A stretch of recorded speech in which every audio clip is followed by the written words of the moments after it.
Welcome everyone to a new episode of This is a Revolution, your weekly RevPro podcast brought to you by myself, George, and my good friend, Mr. Dave Lamar. Dave, I want to say how are you, but it is less than 24 hours ago since I last saw you, so unless something drastic's changed, I'm sure you're okay. I am, mate. I am. Yesterday was really, really funny because I didn't realise I got to my seat so late. I purposely arrived for when the doors opened. It's only half an hour between the doors. I ended up having this lovely chat with a couple in the queue, and I reckon we stood for about 15 minutes in the entrance to Portchester Hall, just talking about all manner of stuff.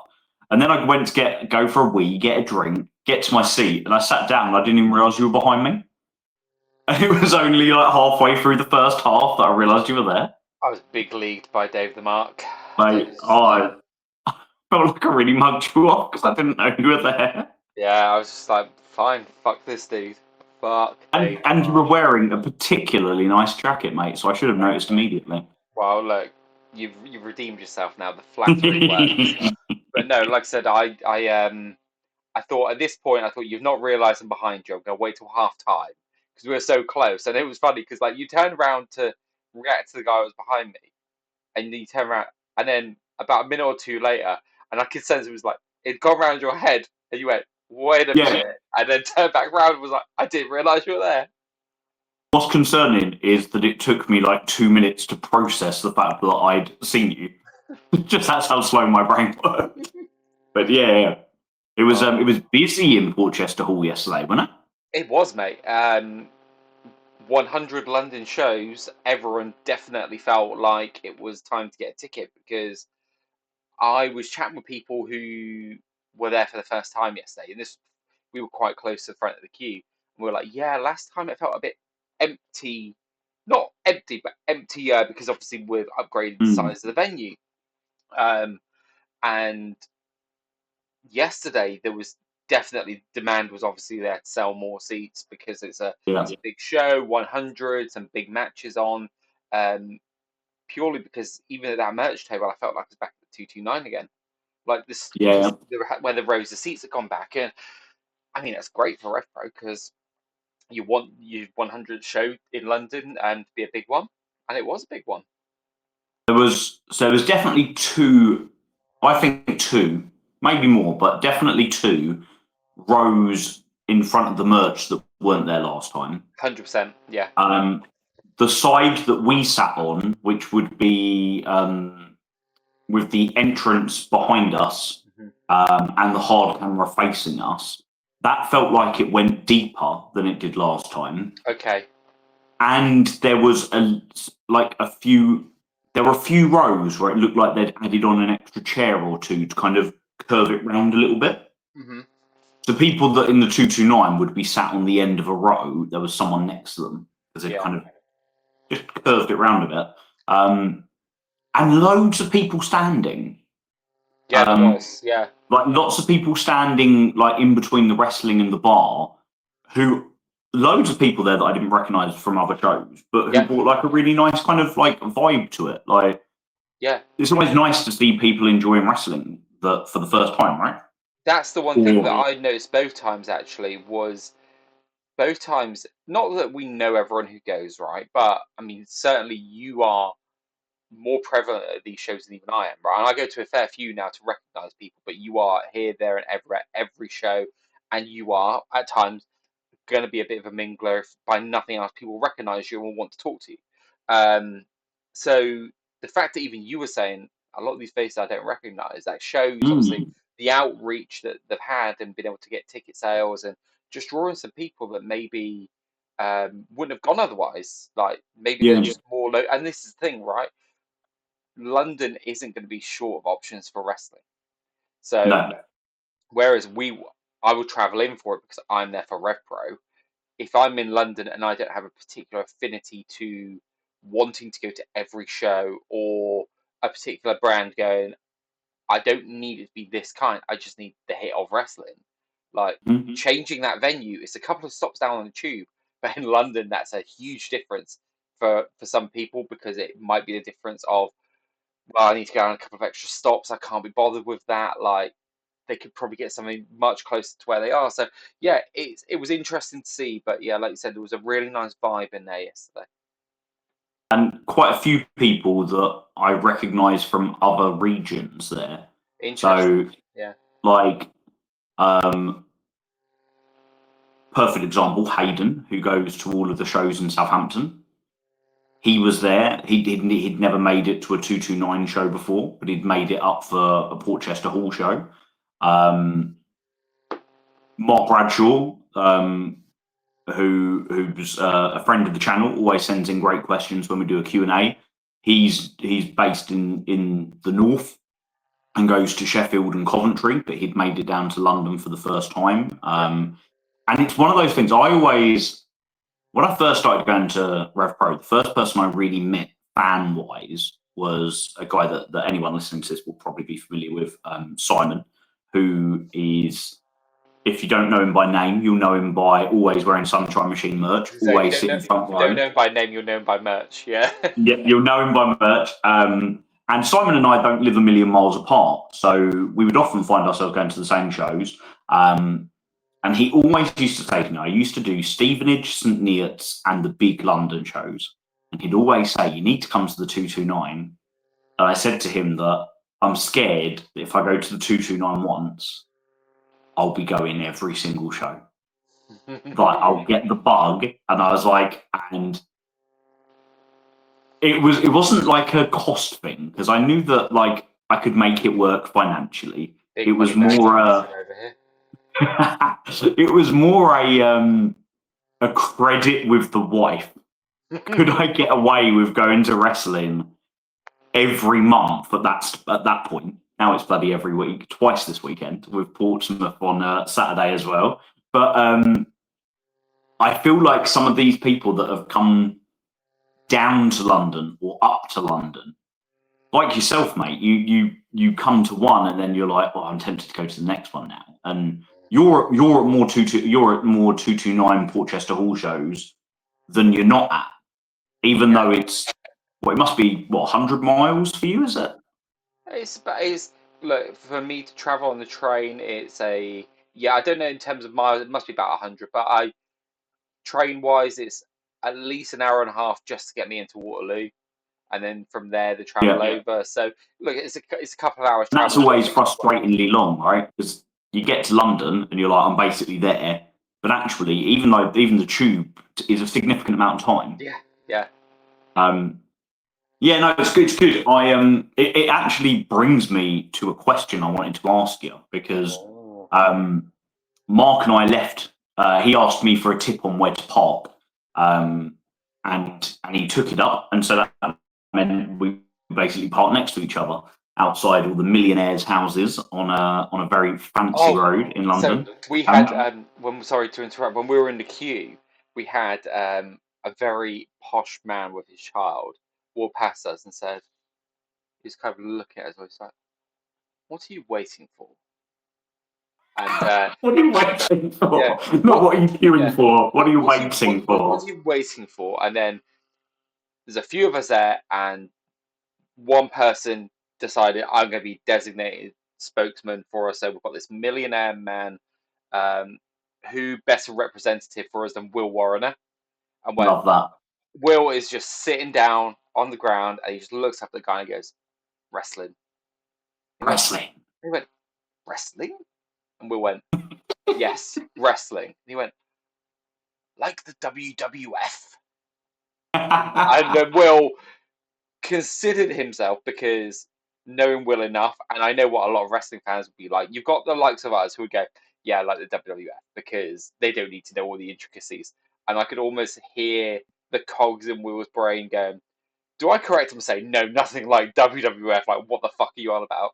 Or just go, give this man a history lesson of professional wrestling. Exactly. I was half expecting Will Warrener to bust out, New Japan in the 1990s and all of that, to eventually get into Rev Pro. And then he just said, yes, like WWF. He went, how interesting. And then just walked off. Mate, you know that Portchester Hall is in a fancy area of London, because to walk from where I park my car to the wrestling, people say hello to each other on the street when they walk past each other. Fucking hell. When do you ever see that in London? Yeah. Like, it is the street that I park on. First of all the houses have a driveway. So where in London do you get a driveway? Oh my god. But mate, the cars on the driveway are like unreal. Oh mate, we saw a Ferrari. Like it's literally, yeah. Like you're walking down the street and you're like Lamborghini, Ferrari, like some fancy thing that I've never even seen before that looks like it's an American import. I reckon every house on that street is at least 5 million quid. I've always been worried about driving. Driving. So I've always been worried about driving for two reasons, mate. And you've just dispelled one of them straight away for me. One of my reasons is I don't like the idea of driving in London, but I'm like, but maybe I could do it one time. That cuts out some of the travel. I can get that bit back home. The other reason is if I am parking somewhere I don't know, I am worried my car is going to get stolen. By the sound of it, I don't have to worry about that if I'm parking around there. Mate, this is I always think this is funny. Em will ask me before like wrestling. She'll be like, "Where?" She knows I'm wrestling every weekend, but she'll ask me, "Where are you wrestling this weekend?" Because that will determine which car I take. Mm-hmm. If I'm wrestling in an area where I can leave my car somewhere safe, I take our nice car. Yeah. And if I'm going to Coventry, where I literally leave my car in the roughest little stretch of houses, I take my 17-year-old Polo, thinking to myself, if someone nicks it, they're probably doing me a favour. Yeah, I do the same every time I go to Corby. Wolverhampton, the Polo comes to Wolverhampton. Yeah. Whenever I go out to Corby, I'm like, I am not parking my car anywhere I can't see it. Like, because and everyone will go to me, well, why? I'm like, I grew up here in the 90s. I know what it's like. Like, that's it, right? Yeah, like 100%. I know, and I've not been there for 25 years, not lived there for 25 years, I should say. But the reputation is still in my mind. I don't care what people say. It's like, yeah. So I'm very much like that. When we came up for the anniversary show, we were parked in the Asda at Clapham, right? And I did that the first time, and I was like, what if someone's nicked the car? And it was fine. Then this time, because I was even further away from it, I was like, I'd walk down the road. I was like, shall I just go and check the car's okay? And I was like, no, ignorance is bliss right now, because if something is wrong with it, I'll be panicking. Let's just enjoy the wrestling and then we'll go there. And deal with the fact that I've got no car afterwards. Absolutely. Mate, sorry, I interrupted you because this is... No, I like that. The channel of hard-hitting journalism. So that's it. So a question for you. So Andy's made it really clear that one of the reasons, I'm sure it's not the only reason, but a big reason why they're running places like Doncaster Dome and the Hangar is because hiring places in London costs so much money. Yeah. Given Portchester Hall's size, and I don't know how many people they could fit in there if they packed it to the point where it was like we're actually sold out. But you'd imagine it would be like several hundred. Does that lead to, or does it negate the need to run York Hall for more than, say, one show a year so they can still keep the history of York Hall? I had a thought about this, and my answer is yes. So I've been to York Hall twice, right? And every time I ever say anything about York Hall is yes, but, right? So first of all, I like the venue, but I hate the security to get in there. It's a lovely building, but it gets too hot in there. I like the view and how it, like, just everything, the aesthetics of the building, but it's far too cramped over at merch. Like, all of those sorts of things that they're not the hottest building in London, but you can't even get a glass of water to sit and drink because you have to miss a match to queue up for the bar. Exactly, and it's like people go, like, I know we'll have people who will listen who'll go, yeah, but they're not the important things that you go for. But it's quality of life. Like, when you go to a show, you want quality of life. And there's things that I would have probably said as a 21-year-old lad going to shows that I'd have given up because, hey, I'm there. Whereas as a now 41-year-old man, there's things where I'm like, no, I just want to be comfortable when I'm there. Like, and those are the sorts of things. I appreciate York Hall for all the history it has, but one of the things that I liked about York Hall, I really liked about it, was the aesthetics. And Yeah, we've got that in Portchester now. Like, it does yeah, feel very much like a scale model version of York Hall, it does. but like blinged up a bit. Yeah, So it's got all the beauty that York Hall's got, plus like the chandeliers and the, I don't know what you'd call it, but like the artistic architecture. yeah. Um, I I think, think that they will always run York Hall because I think yeah, Andy is very much like York Hall was a massive part of yeah, Rev Pro becoming a brand and it being like, if we can get 1,000 people in York Hall, we've done something massive. yeah. But I was wondering, like, does it literally just become the place for the Revolution Rumble every year? I was going to say that actually. You know what? The Revolution Rumble will be the event to do there because you're not banking on selling out York Hall on like a big match necessarily, right? You're banking on the gimmick plus a cool undercard with it, right? And I think that's a good way of Mhm. doing it because when you run a rumble, everything is possible, right? All of these ideas that go in Yep. your head, everything is possible. Whereas when you've got a card on paper, so do you do it so that Revolution Rumble runs there every year? You got a couple of marquee matches like CPF versus Young Guns, like Danny Luna versus Alex Windsor. Use those kind of matches to sell it on, and then you do Portchester the rest of the year, unless you get like something lands in your lap like an MJF, right? Yeah, yeah. And it's Or interesting. So I was thinking about Progress. mm, So I'm not an expert on Progress in the slightest, but from what I understand, they in London they only run the ballroom, yes, that's right. Yeah, I think they and used it's to run the pretty much dome, but that was it. yeah, and pretty much every show is at the ballroom, and occasionally they'll do a Manchester show or something like that. Yes, yeah, that's right. But every Progress show is a big deal, isn't it? Like every Progress show, you've got championships on the line, you've got feud ending contests. Like you don't Yeah, get. I really really enjoy the all the live in shows, but you do get some live in shows where there is no obvious high stakes to any of the matches, but it's yeah, part of the episodic story, and you might get something really cool like the Jay Joshua versus Trent Seven match in Sheffield is still in my top 5 favourite matches Rev Pro have put on all year. So you get these incredible matches, but when you look at the card, there's not always oh wow, the undisputed British Heavyweight Championship is on the line. But Progress do that, right?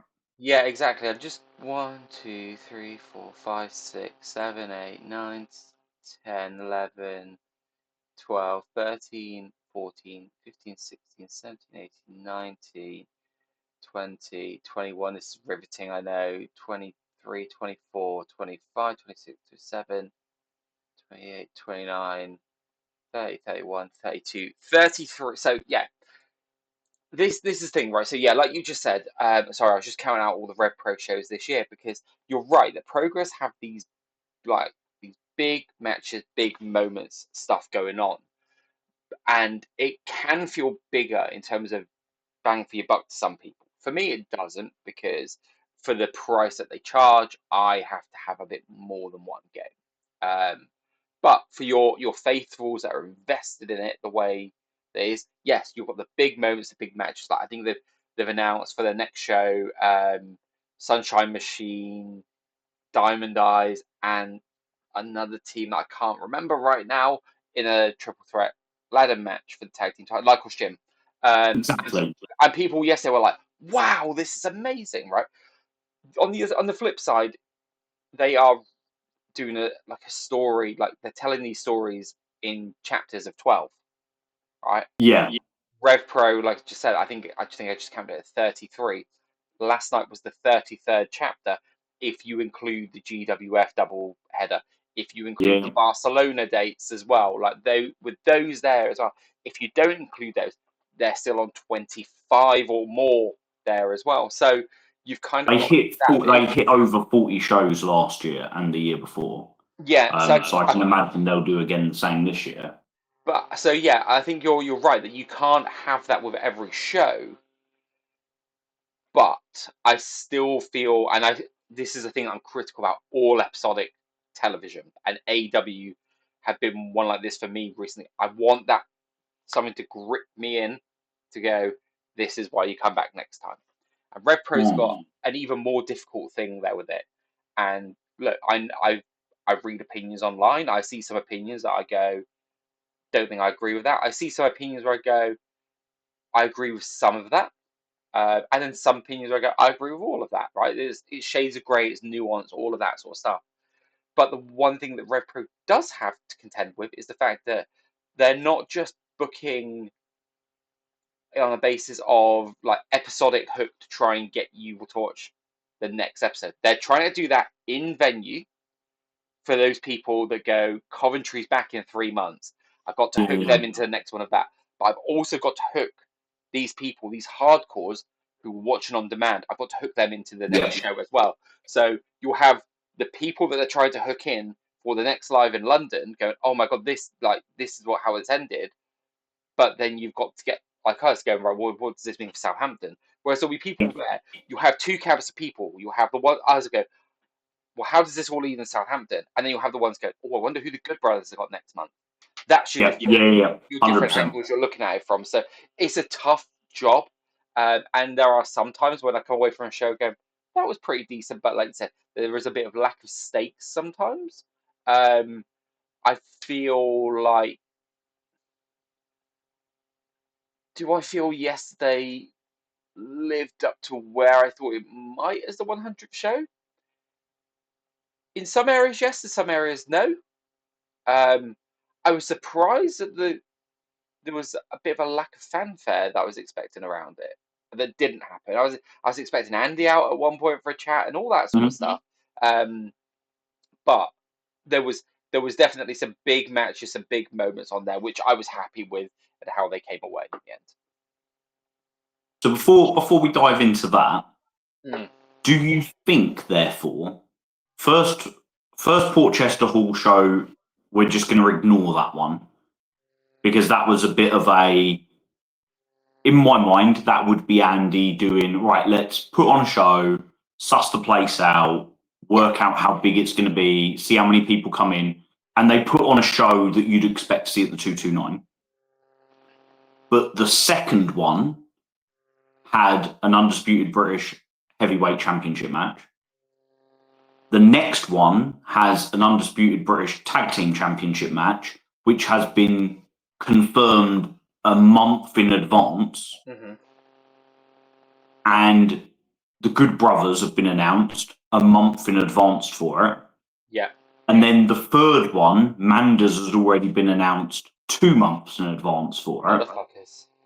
Like, do you think there's an element of, do you think that we'll look back on this in sort of like a year's time and think that Portchester Hall is now a regular place where you see title matches and it's not just the big shows that get the big title matches? Because there were a lot of people last night that genuinely thought Shah was losing.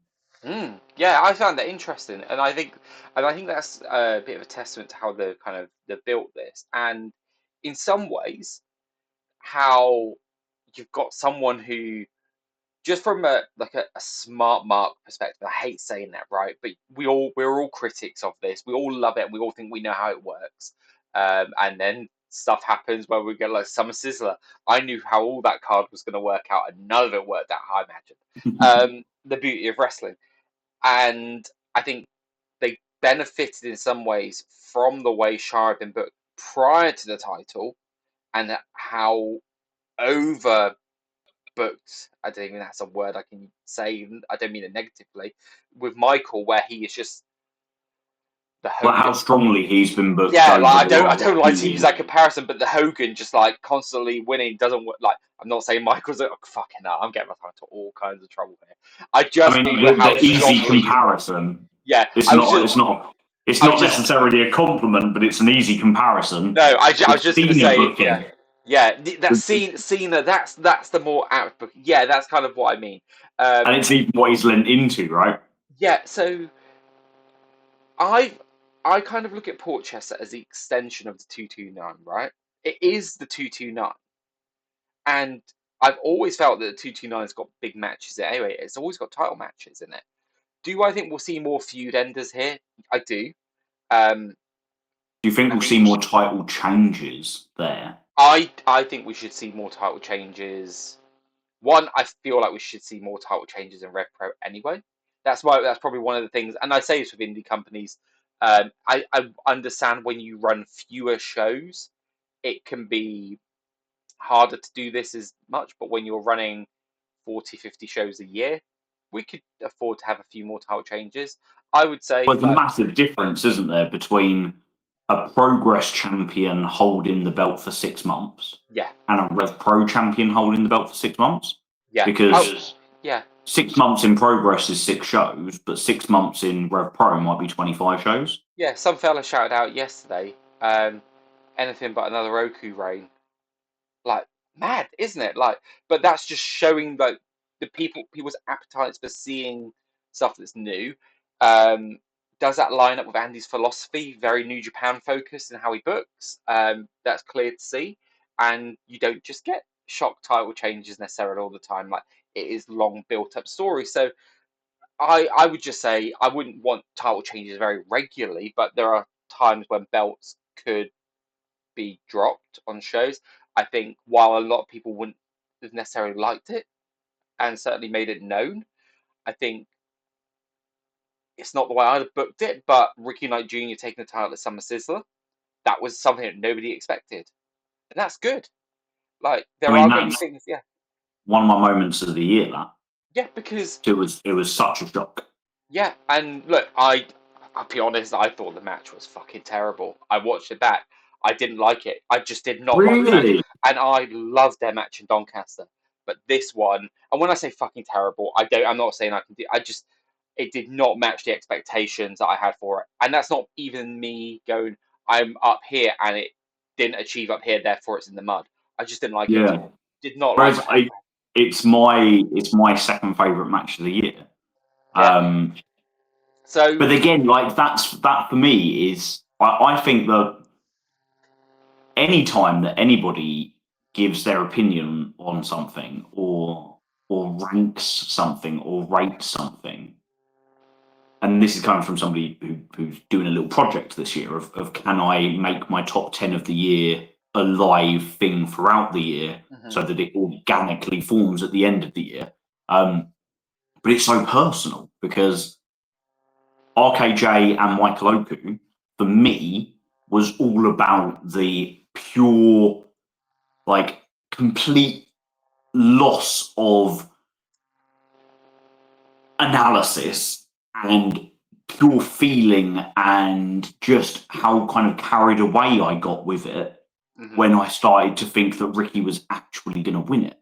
Because I was one of the few people there that really wanted Ricky to win, because I felt like Ricky Knight Jr. titles reign at this point was far more interesting to me than to carry on the Michael Oku one.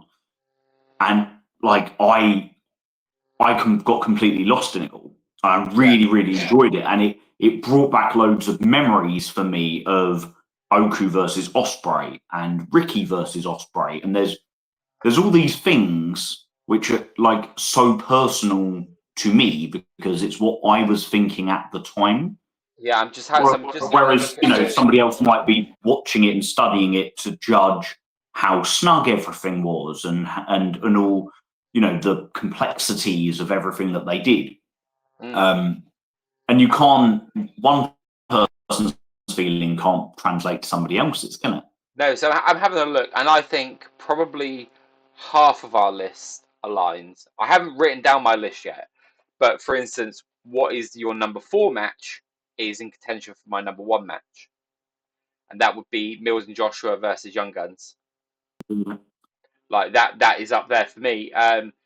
J. Josh and Trent Seven, I haven't seen that one. I'm sure it was good, but just haven't seen that one. But yeah, RKJ and Sha Samuels, I thought was much better than most people probably thought going into it. And look, I had the unpopular opinion yesterday. There was a few of us chatting, and look, some people aren't a fan of Ricky's work. We've been critical at times of his booking, at sometimes that it didn't feel necessarily that he was consistent in a way that he was maybe a year beforehand. And I've said, actually, since winning the title, while we've not seen loads of him, Ricky has been a lot better. And I've enjoyed. Yeah, I think the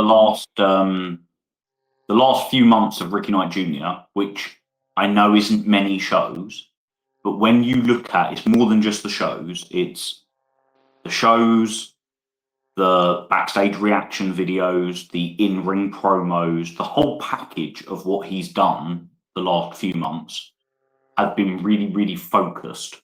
Yeah. And that's not me saying that Ricky himself is not normally focused, because the guy's working on direction from Andy, right? He's told, when these guys go out and they do their backstage reactions, they're they're all in control of their own character, but they've got to fit their character into the direction that the booker wants to take it in, right? And it's not like it's, here's a bullet point list, go out and make sure you hit these beats. So I feel like it's just, to me, it feels like Ricky's had a better idea of what he's trying to get over the last few months. And so he's been able to do that really, really well. Yeah. And,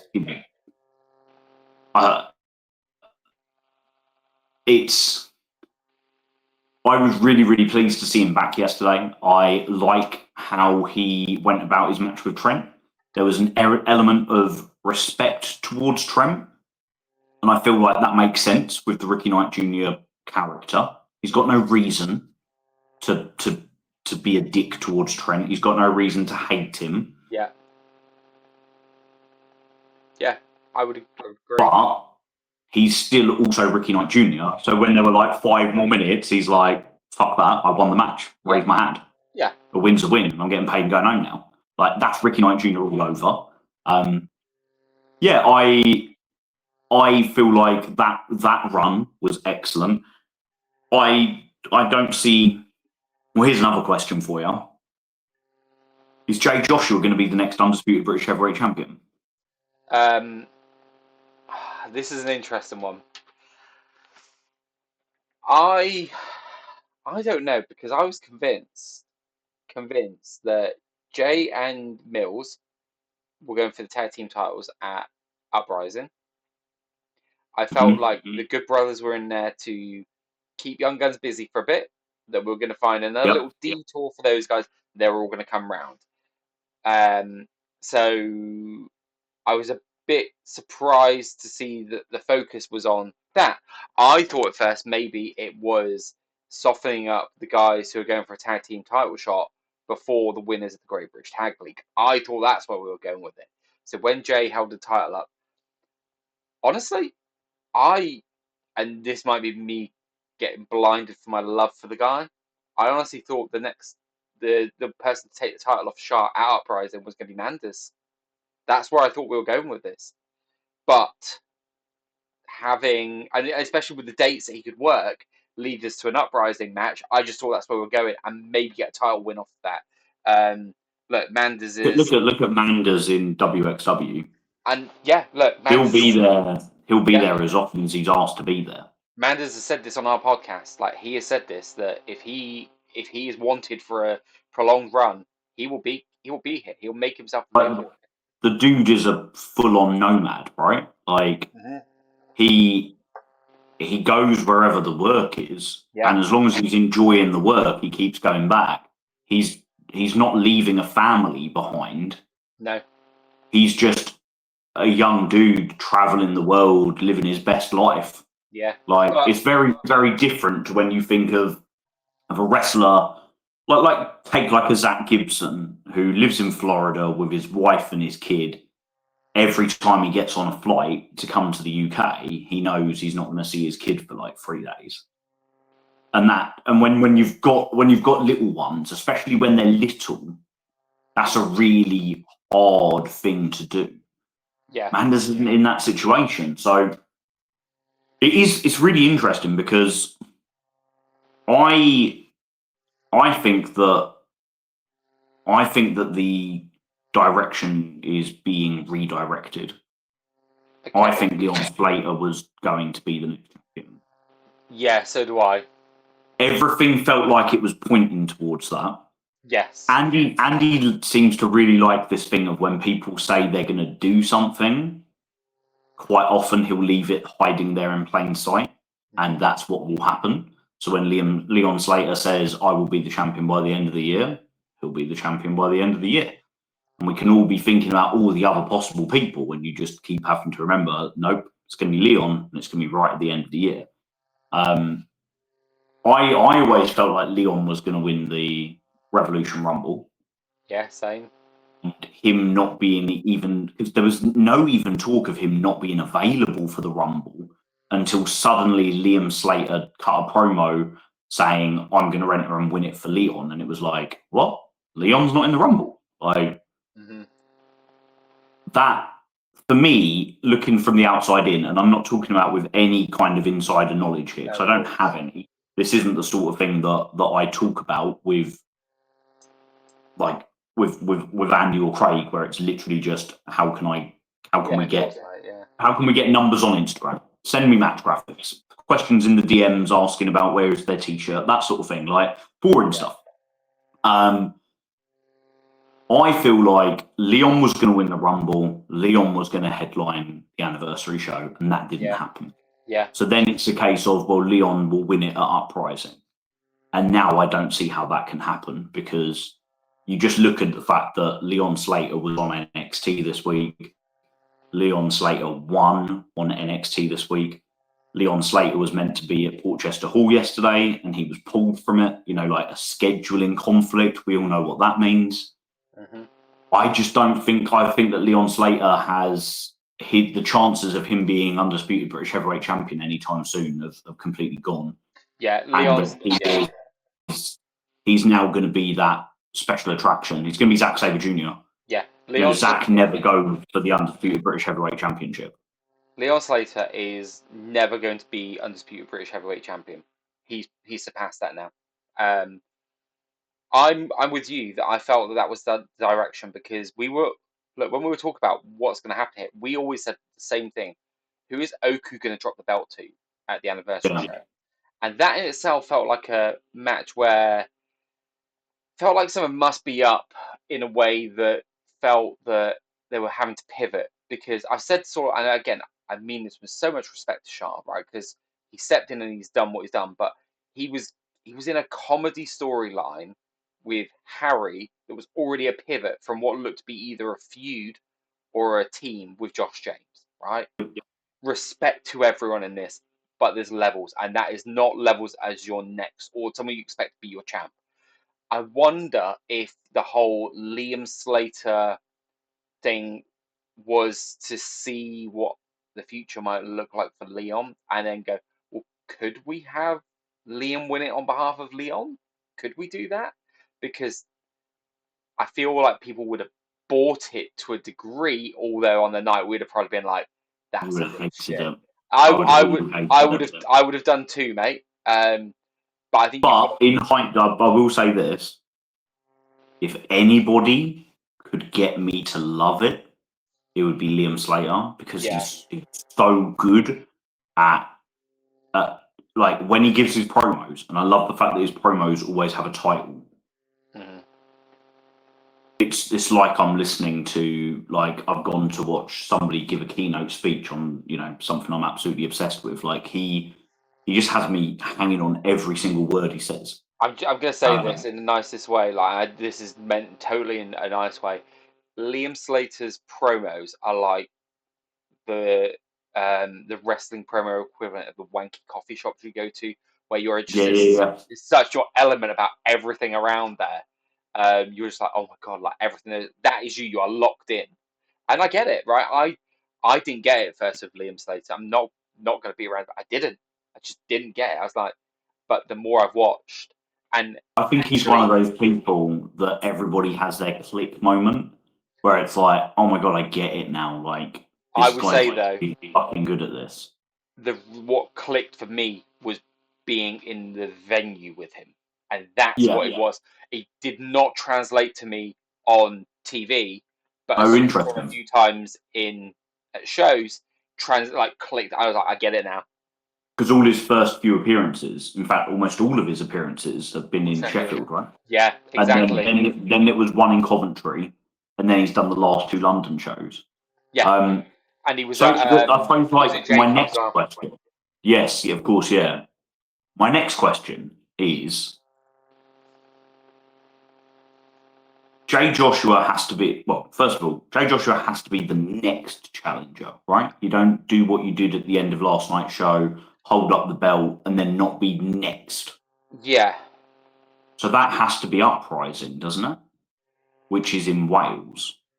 Yeah, so I was having to think about this as well. Like, you've got a couple of different directions you go, because what felt a little bit odd. I don't know if I've. So, have you listened to the promo from Mills that set up the match for Southampton? Yes. Right. So, I don't know whether I've misheard it or this is kind of giveaway, because he said, so Mills was talking about Jay, and I didn't know whether he said, while I was away for a bit, Jay's been doing this while I've been away for a bit, or that he was going away for a bit. No, I think he was talking about whilst he was away at the start of the year. Cool, got you. Yeah. And Jay focused on going after singles gold.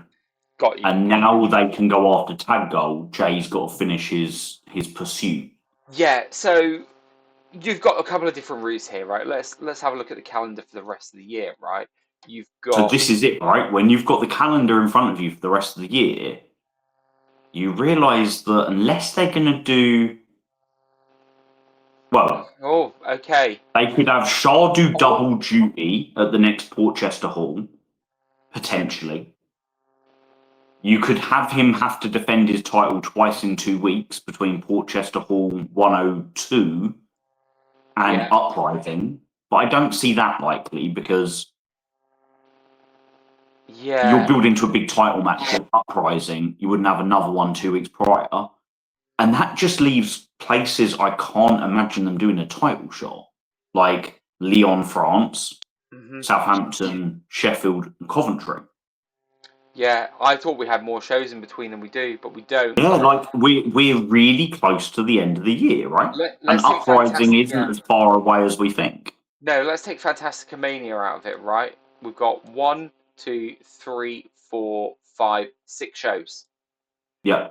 And we already know Shah's match for the next show. And we know his match for the next show. If we conclude that he won't defend it at Fantastica Mania, at least he won't defend it to a British wrestler. No, of course, yeah. Because we've never, at the 2 previous Fantastica Manias, there hasn't been a Rev Pro versus Rev Pro match. It's all been Rev Pro versus CMLL or CMLL versus CMLL. Like last year, we had Mystico and Templario. Yeah.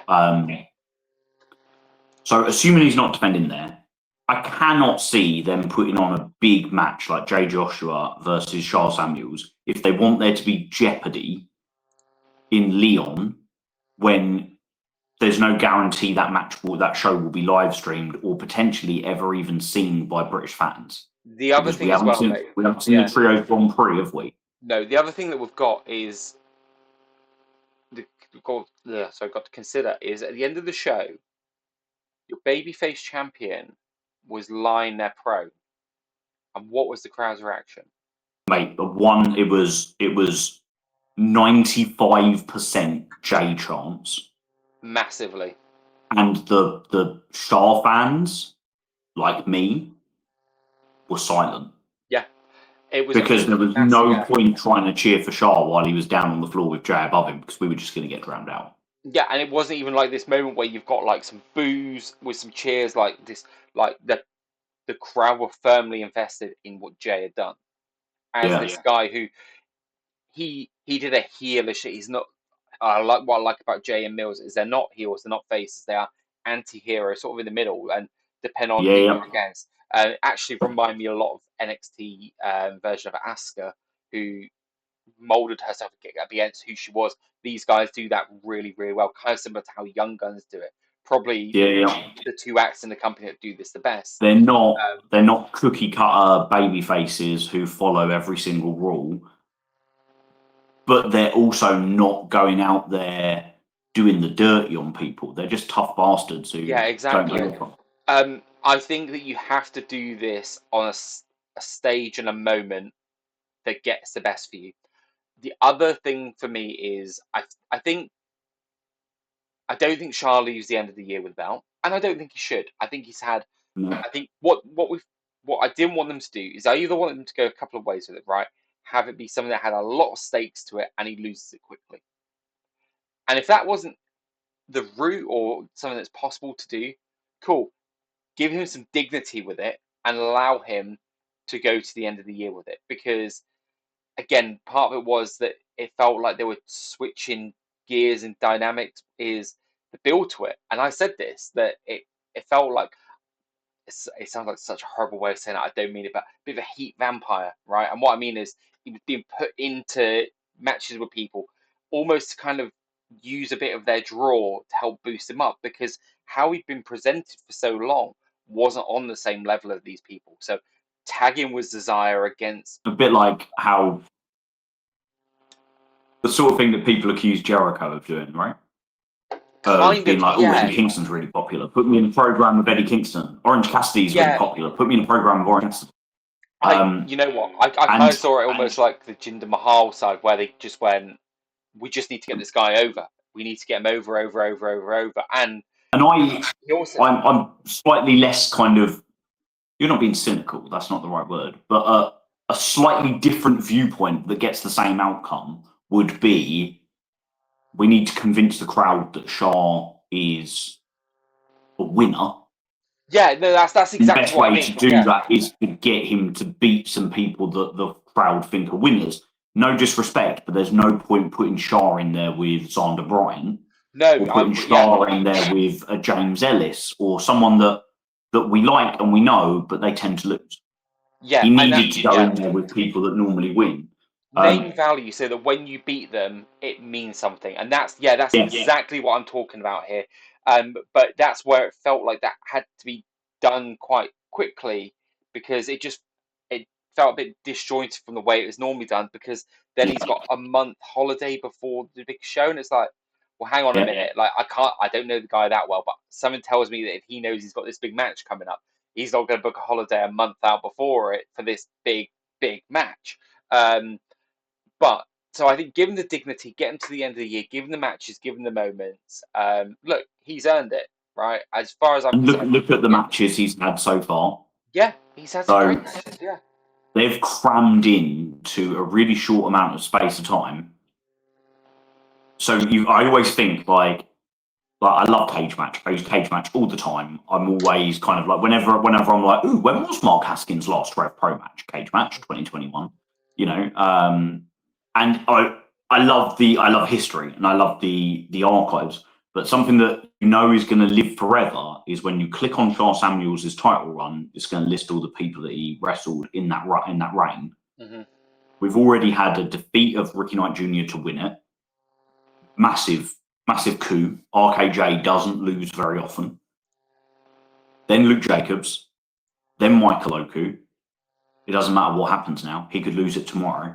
And forever, he's going to have RKJ, Luke Jacobs, and Michael Oku's names underneath his. I would love... I'd love to be able to fit something in with Connor Mills, but I just don't think there's enough time. No, I don't either. So I think this is Shah's next singles match. And the next big question is, if they run Sha Samuels versus Jay Joshua in Cardiff, the Welsh boy in Wales, in front of what is considered to be one of the most, like, the hottest fan bases in the country, even though Rev Pro don't run Wales, we know that Attack and Chaos and New Wave, like they get good crowds and they get passionate fans, and a lot of those fans will follow those wrestlers, even if they're not watching Rev Pro every week. They'll all know Jay Joshua and they'll all turn up to watch Jay Joshua versus Charles Samuels. Can you book him to lose that match? No, you can't, and I think it'd be a massive misstep. I think you are ending the year in a terrible, terrible way if you are booking that and have him lose. I just do. I can just imagine it being the biggest round of boos. Yeah. I know, like Heat's good sometimes. Like Heat's good, of course Heat's good. It's wrestling. You don't want Heat on your babyface champion for getting booed out the building because he's just beating a heel. And could it? Here's the other thing as well: is it Heat on a babyface champion that could sustain that? I don't think it is. Yeah. I think if is it Heat on the company for booking it? Is it? So here's the question: is it Heat on the wrestler, or is it Heat on? Like, I think it's the company, because I don't think anyone has ill feeling towards Charles Samuels. Like, to give an example, like you know that there are people out there who have not forgiven Ricky Knight Jr. for standing and having his photo taken in front of a sign that didn't align with their political views, and that whole drama of last year. Mm-hmm. There are some people that will never let go of that. In the same way that there are some people that will never let go of the fact that Trent Seven's name got mentioned in Speaking Out, even if the general consensus of the movement was his name was mentioned because people were throwing shit at the wall. Yeah. And they were just trying to stitch up other wrestlers when there was no grounds to it, no basis to it. Mm-hmm. But people will very, very stubbornly stick to that. And I'm not judging them for doing it. I'm not trying to preach that, everyone's entitled to that. But I've never heard anybody say a negative about Charles Samuels, the man, Charles Samuels, the wrestler. But there are people that don't think that he should be the champion because they think it should have been Conor Mills. They think it should have been Jay Joshua. They think it should have been, someone else. And we could insert loads of names there, such as the wealth of talent Rev Pro get to use. Mm-hmm. So I think if Shah beat Jay in Wales at Uprising and it went out with choruses of boos, that would be boos against the booking in Rev Pro, not boos against Shah. Agreed. I don't think it would change how Shah felt about it, because that must be an awful feeling for a wrestler. I felt sorry for him last night. When there were a few boos. Yeah. It was different when there was some boos around Oku at Revolution Rumble when he beat TK Cooper, because Oku's been leaning into it. 100%, yeah. But this wasn't. Shah is like the out-and-out babyface. Like, he could not be more babyface. He's not leaned into it at all. No. So, my next question, I'm quite enjoying this, mate, this week, where I'm interviewing you effectively. Before you go asking more questions, I just want to sign off on one point about that, then I want to ask you a question first. I think kind of what sums up for me in all of that, right? There's a game that I play. It's called TW. It's a booking game. I think I've told you about it before. Yeah. One of the attributes a wrestler can have on that is to have this attribute where like their overness just shoots up because they have a groundswell of public support. And 100%. They are in the zeitgeist. That is effectively what Jay Joshua is right now. He is, and you have to strike while the iron's hot, right? Otherwise, you can miss their moment. He's basically, again, this is a really odd comparison, I know, but he's Swerve in AEW when Swerve was getting hot to that first hot run. He is that. He has got the in ring. He's got the connection with people. He's got the cool factor. He has got everything. Yeah, he is a guy that everyone will be behind, and it would create a moment. And on a card where I think we're gonna have Mercedes Moné, and therefore more eyeballs on the show, here you go, you're setting up your next champion. Like, that reaction that people are going to have tear the mate. I'm not always a fan of we are going to here, therefore we're going to book lots of regional people because of that, right? And that's whether it's small companies who do it for the sake of it, or for big companies who go, hey, guess what? You're in the UK, so we're going to book all UK wrestlers. Like, no offense to Kip Sabian, but I want to see the other names of the company I'm not going to get to see very often. Like, but I think that's the scenario that it would work. So, and it's not booking Jay in that main event because he's Welsh. It's just beautifully he just happens to be Welsh. coincidental that he could do it. Yeah. So, do you think Jay is? If it were you, would Jay be your pick? Yes. Leon Slater's off the table. We've written him off. We're saying we don't think he can do it politically. Yes, 100%. Yeah, I just don't think Jay your man because he doesn't have the time. Yeah, look, I've said, I think I've made this proclamation about both of these guys within the space of the last couple of months. I've said that by the end of 2026, both Manders and Jay Joshua will have held the undisputed British Heavyweight Championship. And I think in the here and now, I'd probably pick Jay because look, you got that big show coming up. There's the week in, week out sense to me here. Jay is definitely someone you could have as a fighting champion. He's a great representative for your brand as well. He's based in the UK, and the moment that you get out of it, like, he fucking delivers, though, doesn't he? Like, he does.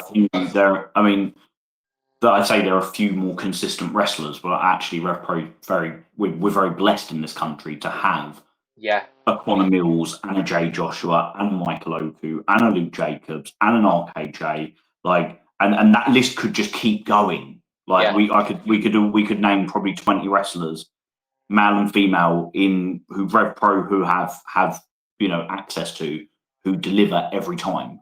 100%, mate. Yeah. And we've said this as well, that when we did our awards last year, Zazaya was like by far the person, like the best newcomer.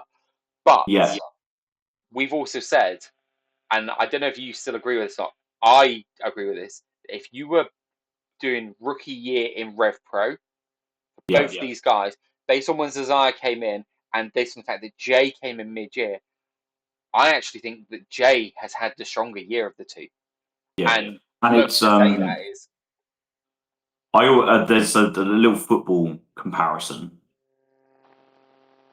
Jamie Carragher would have been a legendary Liverpool captain if he was not born at the same time as Steven Gerrard.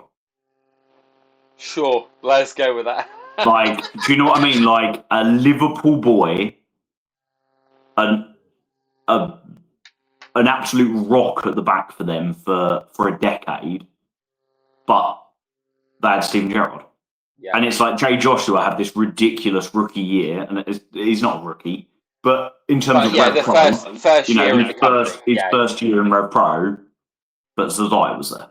Yeah, and Zazaya was so shit hot that at the end of the year he's now we believe with WWE. So yeah, exactly. I would do it. It's almost unfair to even have that award. It's like, well, ignoring Zazaya, who was the next best? Yeah, I like him. So I'm going to ask you a question now, Dave. Go for it, mate. So I was perusing Twitter earlier, and I just have a question. Like I said, journalistic integrity on this podcast. Dave, can I ask you about your anti-Kanji bias in your top 10 list? Friend of the channel, Chris Berg, who's been dug out by Kanji tonight. Can I ask you one question, Dave? Do you believe that's an unfair accusation? No, not me. No, I'm pro Kanji. It's Chris who's got an anti-Kanji bias. Oh, okay. Because effectively, I've said that Kanji is Wrestler of the Year already. Yeah. Like, give her the award now. And Chris, being a very analytical fella, lovely to talk to, always talk to him when I go to Sheffield shows. pointed out that in my top 10, RKJ is first and second, so surely he should be above Kanji. And that Michael Oku, if you added up his positions, scores lower than if you add up Kanji's positions, suggesting he's higher up in the list. And I made the point that actually I'm thinking more of the fact that Kanji has had more matches in the top 10 than any other wrestler this year. To which point Kanji just chimed in and was like, "What's wrong, Chris? Do you not think I'm one of the best wrestlers in the country?" Well, see, here's the thing. I kind of took it as Chris calling you out on hypocrisy there, Dave, in that you call Kanji the best, but you've not ranked her the best. And well, the thing is, you've got you look at Kanji this year. Yeah. So this all stems from the fact that Kanji versus Emerson Jane, 2 out of 3 falls, has jumped straight into my 6th top Rev Pro match of the year. Mm-hmm. To give that some context, that means it is higher than any other Emerson Jane match, second highest Kanji match, because her match with Mercedes is a little bit further up the list, higher than any match involving Manders, any match involving Leon Cage, any match involving Leon Slater. It's higher than Tomohiro Ishii versus Jay Joshua, which was already knocked out of the top 10 by a Kanji match. But when I think, like, which Kanji matches have been in the top 10 this year, her match with Sapphire Reed made the top 10 at the time. Her match with Sky Smithson made the top 10 at the time. Her match with Diona Perazzo made the top 10 at the time. More recently, her match with Rio, I think that she's appeared in that top 10 list more than anybody else. And yes, a lot of her matches have dropped out of the top 10, but to still have 2 in there is phenomenal. And you think the Ricky Knight Jr. is 1 and 2, but they're the only Ricky Knight Jr. matches to be in the top 10 at any point this year. So what I did earlier is I made a post on Twitter and I said, I'm going to challenge Dave on his anti-Kanji bias on the podcast. Right? Dave, can you, I'm just going to see it. I'm just sharing something on screen with you now. Can you tell me who it was that liked that post? Dave, do you know what I like? But do you know what I like? Not only it has Kanji likes the post, but good friend of the channel, Chris from Sheffield, has also liked the post. And Lord Gideon Gray, by the looks of it. Yes. And at the very end, we have Sharon, friend of us. I'm just going to, love Sharon. She likes everything. She's my biggest fan, I think. Actually, no, Sharon doesn't like everything. We've identified this yesterday that Sharon hates women. So I'm going to give the context. She loves Connor Mills and Jay Joshua, though, and a little Leon Cage. She hates women, though. Now, I'm just going to add a bit of context there. People being like, what are these accusations? I was telling Sharon this to her face because we were talking about all of the shows she goes to, and someone was mentioning Eve shows, and she was just like, that is a complete blind spot. I'm like, so you'll travel everywhere, Sharon, but you don't go to these shows. So like, why do you hate women? She goes everywhere, mate, because as I said to her face once, which I would not say to many people's face, but I feel like Sharon and I have a relationship where I can say that, and where I can say it publicly on This Is a Revolution. I'm gonna write down what I think you're gonna say, and then I'm gonna share it with you in a second. Right? I gave her a nickname, which was a little bit rude. Right, one second. Let me write it down because I want to see if we're on the same lines here. It'll be really funny if we're not, and you just put up something really offensive. That's my intrusive thought for the moment. Okay, and I'm just gonna move this. God, this is great for people that can't actually see like what I'm typing. Yeah, this is great radio, isn't it? Great radio, but hey, look, it's gonna work out right. I'm just gonna line this up, Dave, and then we'll see in a second. Right, what did you call her? Sharon is my good friend. She is a pro wrestling slut. Dave, I've just shared my screen with you. Yes. Because she goes anywhere and everywhere.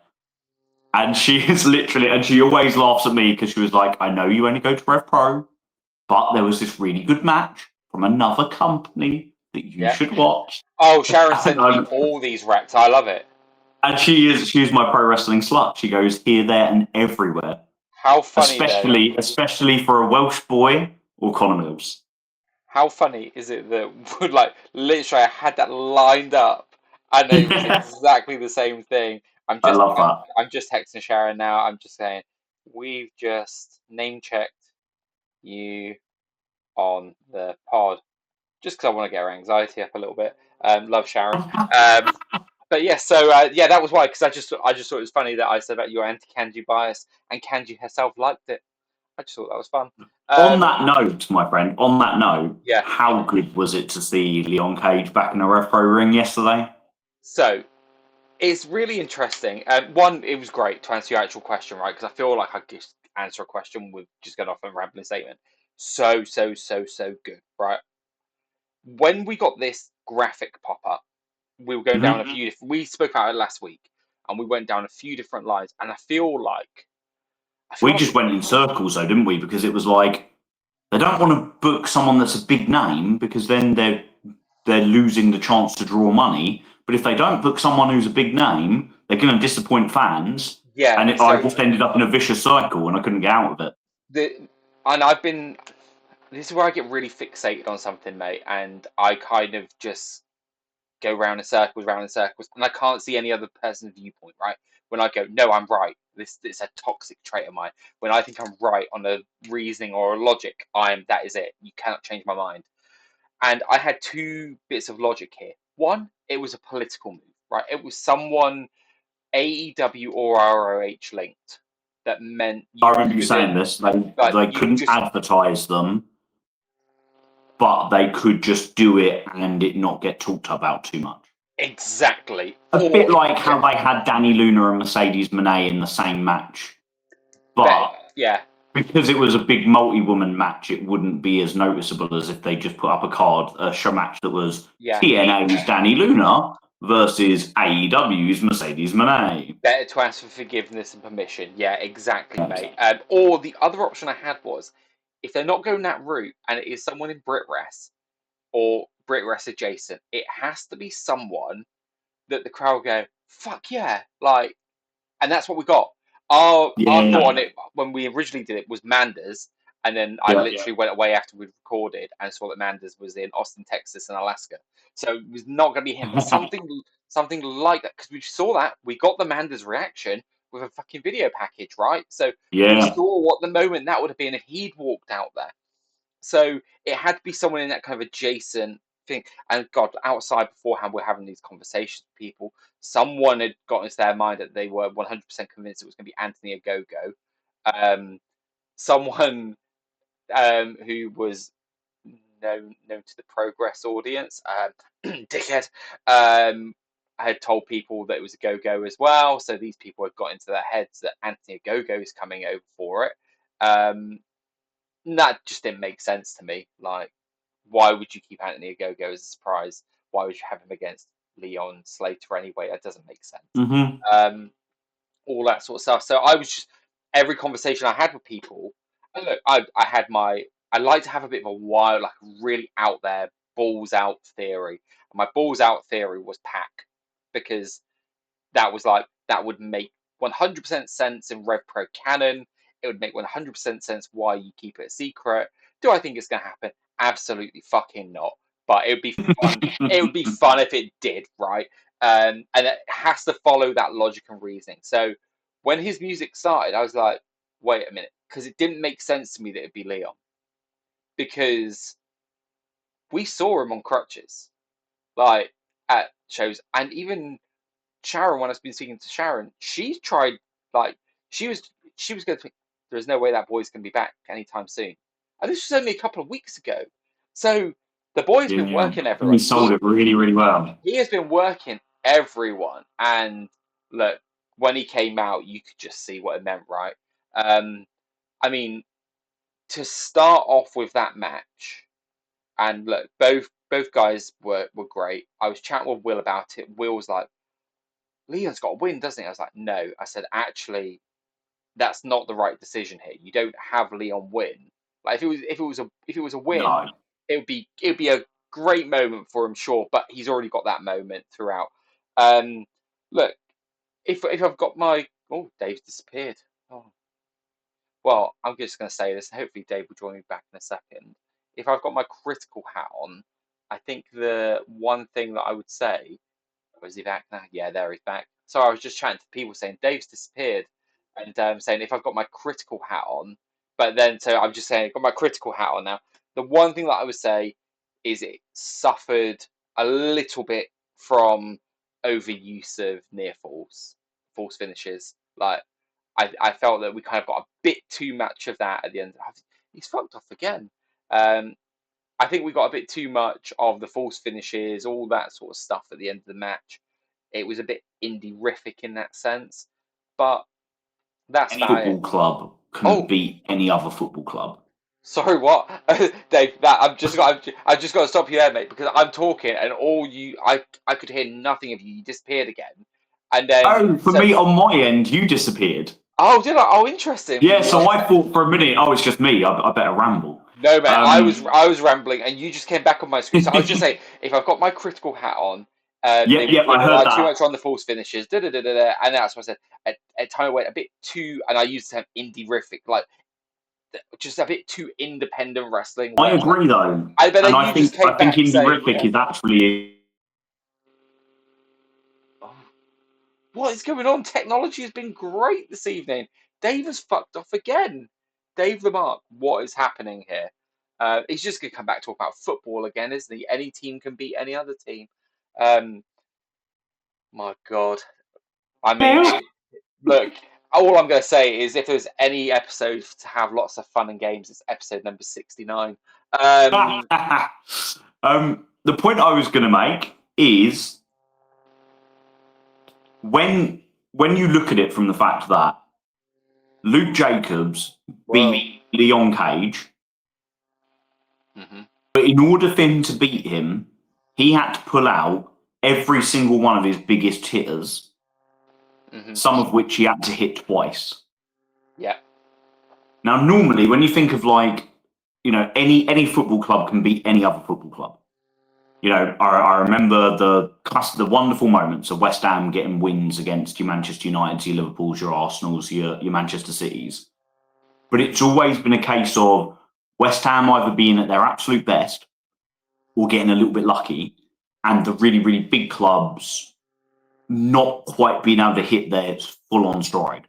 Yeah. Now, for me, for a Leon Cage match and a Luke Jacobs match where you really want Leon to feel like he could win it, rather than Luke keep hitting his big moves and Leon kick out, it'd be the fact that Leon keeps reversing Luke's big moves, so Luke can't hit them. It's something that I absolutely adore about the kind of, for me, the golden years of New Japan Pro Wrestling. Yeah. Where it wasn't lots of false finishes, it was the fact that it was lots of false setups for finishes. Like, we're going for the one-winged angel and Okada finds another way to get out of it. Okada's going for the Rainmaker and Omega finds another way to avoid being hit by it. Yeah. Because if you are hit by it, it's game over. So for me, and don't get me wrong, I really, really enjoyed the match. And it was really special for Leon and Luke. Luke gave him so much. I really liked the finish. I just feel like they probably could have cut like maybe 2 or 3 minutes of false finishes out prior to that finish. I agree with that. I'd be raving about it now. Yeah. And again, that's just personal taste. Exactly. There will be loads of people. I had a conversation last night with Repro regular Lauren, who is one of the younger members of the audience, who was one of the original Portugals and is often at shows. Used to go with her dad and now goes by herself with her friends, which is lovely to see. Dad goals. Let's hope that Phoebe and her friends go to the shows without me one day. But she was saying how, for her, I loved Emerson Kanji, and she felt that the pacing of that match wasn't quite right, and that she loved Luke Jacobs and Leon Cage, whereas I felt that that wasn't quite right. Neither of us are right. Neither of us are wrong. My view, just because I share it more publicly than her, doesn't make my view right. It just means that I'm sharing a different opinion. I enjoyed both matches immensely. What I loved about Kanji and Emerson Jane was, I feel like if you showed somebody that match and you just told them pro wrestling is a real contest between two athletes who are professional sportsmen and women. They are trying to pin the other one to the mat for 3 seconds or make the other person submit. They're not allowed to use closed fist punches, so it has to be palm strikes and forearms, but everything else you see is real. You could watch Emerson Jane versus Kanji and say everything I just watched was real. And I'm not sure you could say that for Luke Jacobs and Leon Cage because of the amount of like suspense that was added to it by the near fall side of it. But at the same time, you could sit there and say, well, actually, I felt like that was a far more realistic contest than Kanji and Emerson Jane, and I felt they did too many false finishes. Or you could just say, I don't really give a fuck about false finishes. I just want to get lost in it and pop along to it. And that's absolutely fine. You might like comedy films, whereas I like thriller films. You might like horror films, whereas I like rom-coms. Like, that doesn't mean that any one is better than the other. It just means you're appealing to different people's tastes, right? That's it. And you know what? It's actually there's a piece that might make its way out eventually, but I've been working on it for the last 2.5 weeks, and it's about that exact subject, about how people talk about the right ways to enjoy wrestling. What is the right way for wrestling to be done? And usually it's when you talk about like a WWE style or an AEW style, and every style of wrestling is valid. Every style of wrestling is wrestling. As long as it's got the core tenets of storytelling, and by storytelling I mean like in ring, this match is built for something, right? And that story there was there in all of those matches, even with Leon and Luke, right? Oh, 100%. There was loads of story with Leon and Luke. But some people could look at that and just go, oh, it's just a really cool moment. But actually, and that's what it's about, storytelling. So yeah, everything is valid. And what I'm critical of, and people often talk about like podcasters, they hold people like who do podcasts to a standard of almost journalism, right? Of journalism integrity, in the sense of they want unbiased opinions, right? We can't do that because literally everything we enjoy about wrestling is biased to our own personal taste. Yeah, that is why. That's why if but that's it. But people will just say a podcaster should be impartial. And it's like, why should they? In the way that I think if a match came on, or if we did a card that was more the New Japan style of, and what I mean by that is just very more treating wrestling as a sport style, which I think RevPro does do. But if it was even further in that direction, I probably wouldn't get on with it as much as I do. Yeah. If we went too much the other way, like with Progress, where that's gone for me a bit too much towards the WWE style, that isn't right for me either. But there are groups of people that's right for. I'm not a big comedy wrestling fan if it's overused. But when I go to Eve, a company that does use comedy wrestling, I enjoy it because I understand what the product is trying to do. And for every comedy segment they will give me with Pretty Psycho, I'm getting some of the best women from Japan and some of the best women from the UK just beating the shit out of each other. So like, it's context and what you've got. And you're right that there have been people there yesterday who have watched these matches and thought these are fucking banger matches. And you know what? More power to everyone to enjoy wrestling the way they want to enjoy it. Again, my only critique in Kanji and Emerson, and I don't know where it came, but was the tap out that I think that took. Yeah, I didn't pick up on that, and it must have just been I must have just had like a moment where I heard a noise and I looked that way, because Maybe everybody was like, she tapped out, and I'm like, she was. So Emerson was and like, you know this. me, mate. I'm literally like, I'm glued You are to it. locked in. Yeah, she went like that, and it looked like at least 3 taps. And it kind of got to a stage where I felt that took away from the match in the moment. I need to Yeah, go back I feel and like it rewatch could have that. Yeah. done, and I just shut it out Yeah. and was just watching. Do you know something that I really, really loved about that match that I can't recall many matches me ever seeing it in? You think of like great sporting rivalries, right? Mhm. Think of like Roy Keane and Patrick Vieira. Yeah.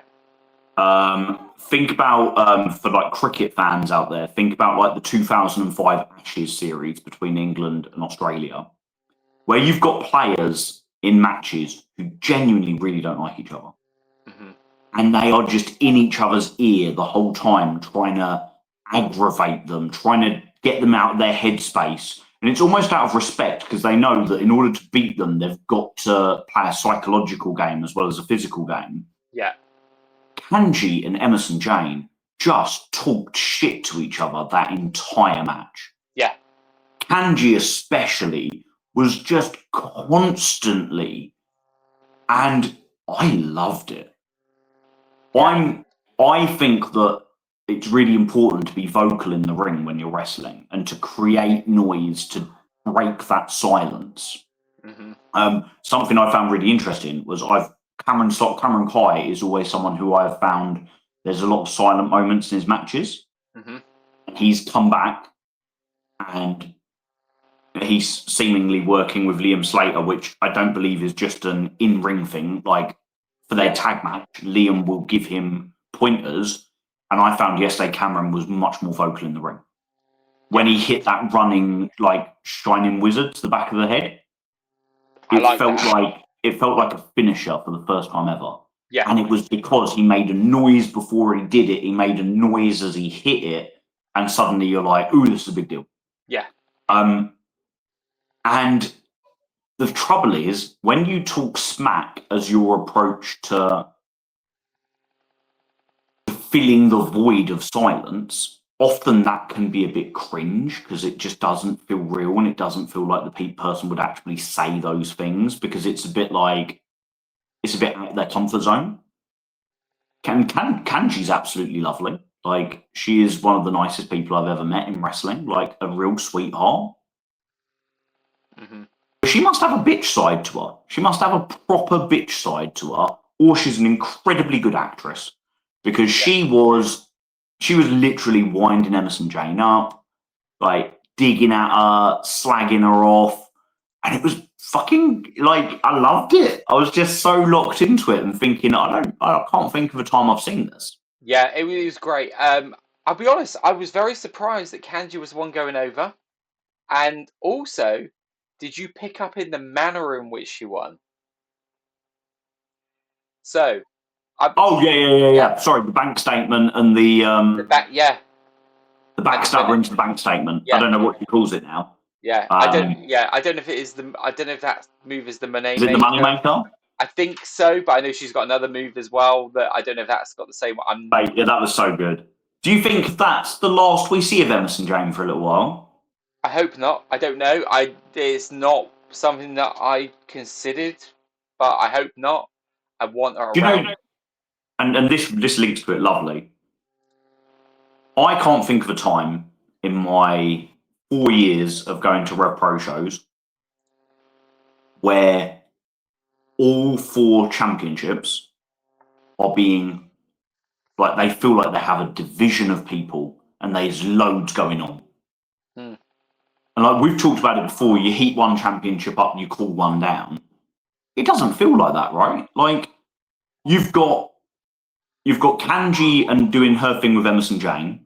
Yeah. We've got the rise of Rio, or the return of Rio. We've just tidied up Alexis Falcon and Amira. Yeah. We've got the Cutthroat Collection and Alex Windsor. Plus, you've got the internal difficulties of Nina Samuels and Sapphire Reed. And Lizzie Evo and Mercedes Blaze having to pick one each, which I found really interesting. So you've got like 4 separate storylines going on there with women. Yeah.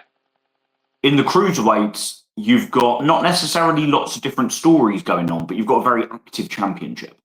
Yes. And like Nino he's had Joe Lando, now he's got Cameron Kai. Like that's very much feels like a mid-card slot at the moment, which I'm absolutely okay with, because not everything can be at the top of the card and you've got to build new people.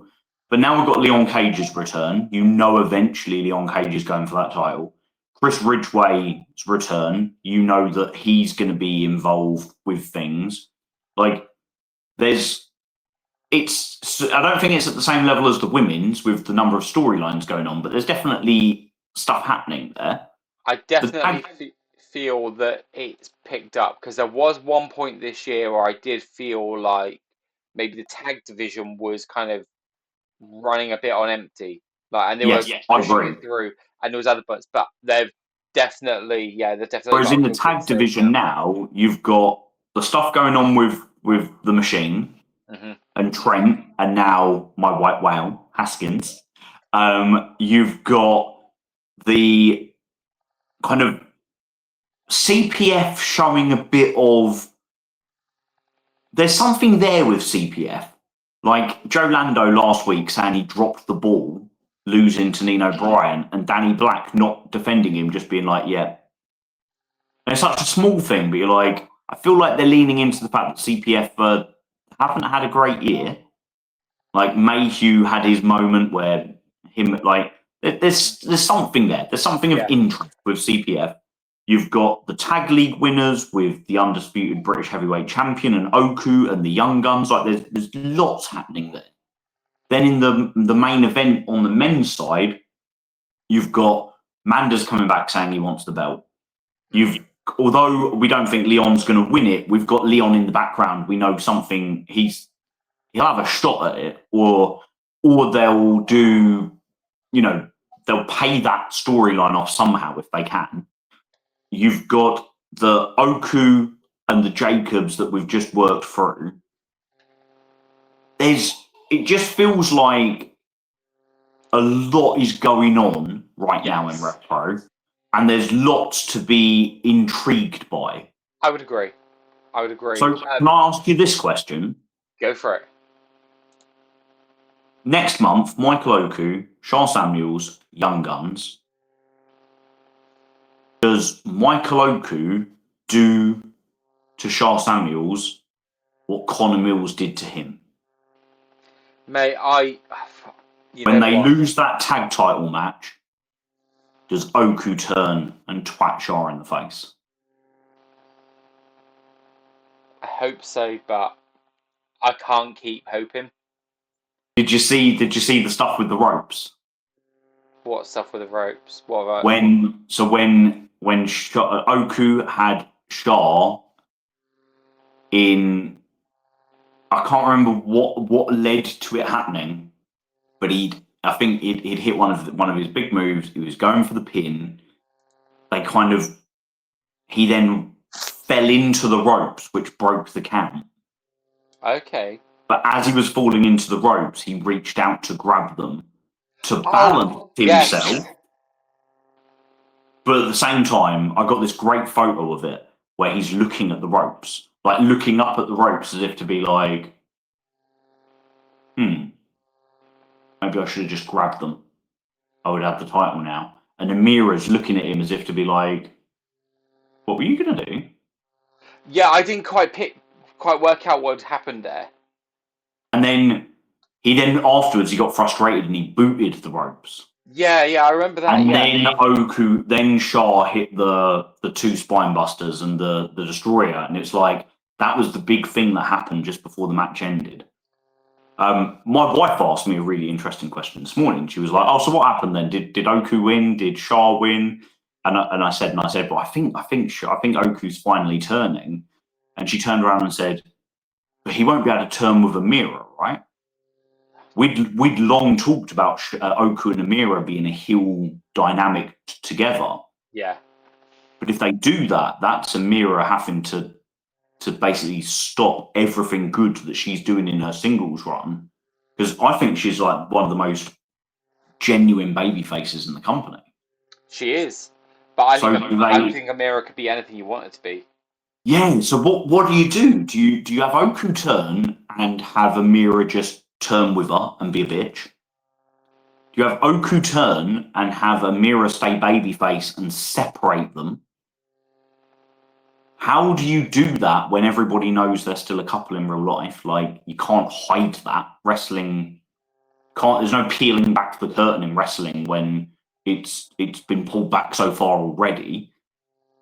Do you do it where she just has to separate her boyfriend from what he does in the ring, and they're just like, you know what? We're just going to professionally. I'm going to go to the women's locker room. We're going to go to the men's. We're going to go home together. We're going to have our dinner together. I mean, yeah, the obvious comparison here to anyone that watches wider wrestling is Marina Shafir and Roderick Strong, right? Marina Shafir's in a group that's fucking destroying the company, and her husband just happens to work there, and her husband's. But they've never been on screen together as a couple, right? No, of course, but you've so we've got a couple again. Can you think of anyone where they've separated it like that?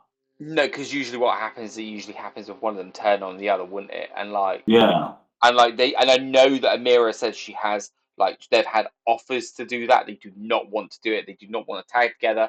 They don't want to do like a feud against each other. None of that. I think. Or do you just think that this isn't actually going to happen? I feel that this is where my hope keeps coming back. I feel like it's been teased enough. I'm gonna use a phrase that I've heard a lot. I feel like I've been edged enough with this turn that eventually I just want to come, right?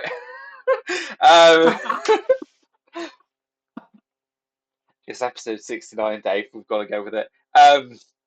Apologies to any of the children at school that might be watching this. Yeah, it's better I say it than you. But seriously, like, if they're watching it, that means they've seen it on TikTok or Instagram, and you've got to be a certain age to be on there legally. So yeah, I just want to. If we're gonna get to the moment, get to the moment.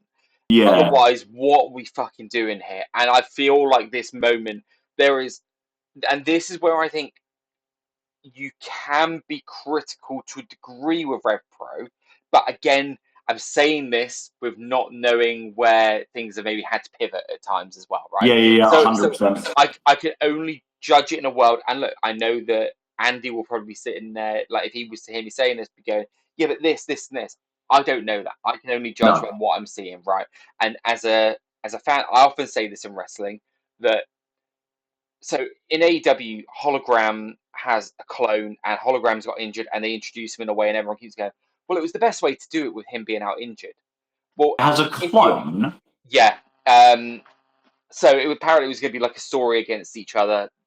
Someone from Mexico, his old tag partner or something, and he was going to be the clone version of him, right?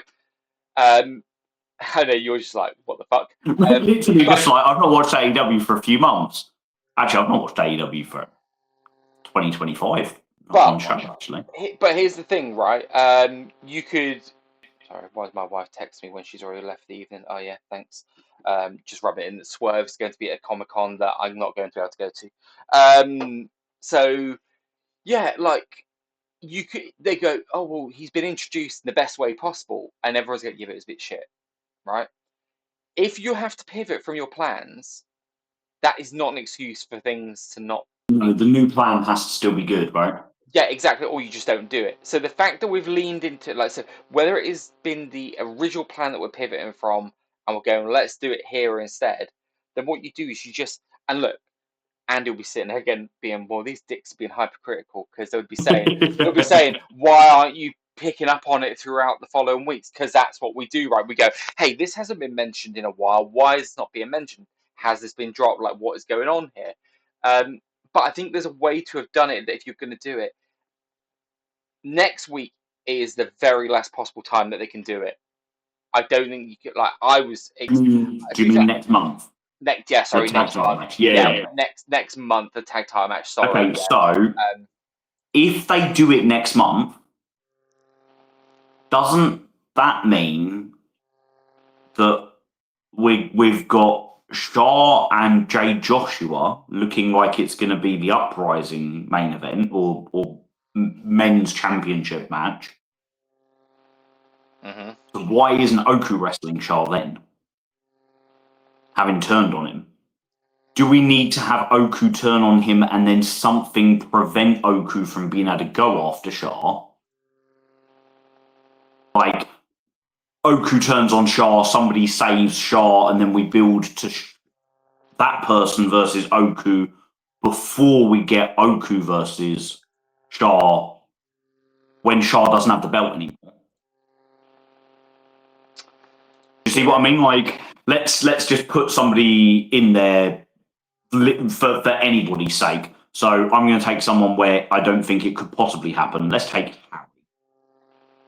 Shaw and Oku lose to Ethan and Luke. Oku, or they're losing the match. It's not going the right way, because I quite like the idea of I'd love to see Oku do exactly what Mills did to him. Shaw makes the hot tag to Oku. Oku goes in like he's going to go and charge at the Young Guns, and instead he turns and he big boots Shaw on the apron. You could do it. You could have Amira doing the exact same spot she did when that happened at Rev Pro's 10th anniversary, where she's literally just in like gorping, but instead of gorping at Mills, she's gorping at Oku. So that happens. Oku then walks out.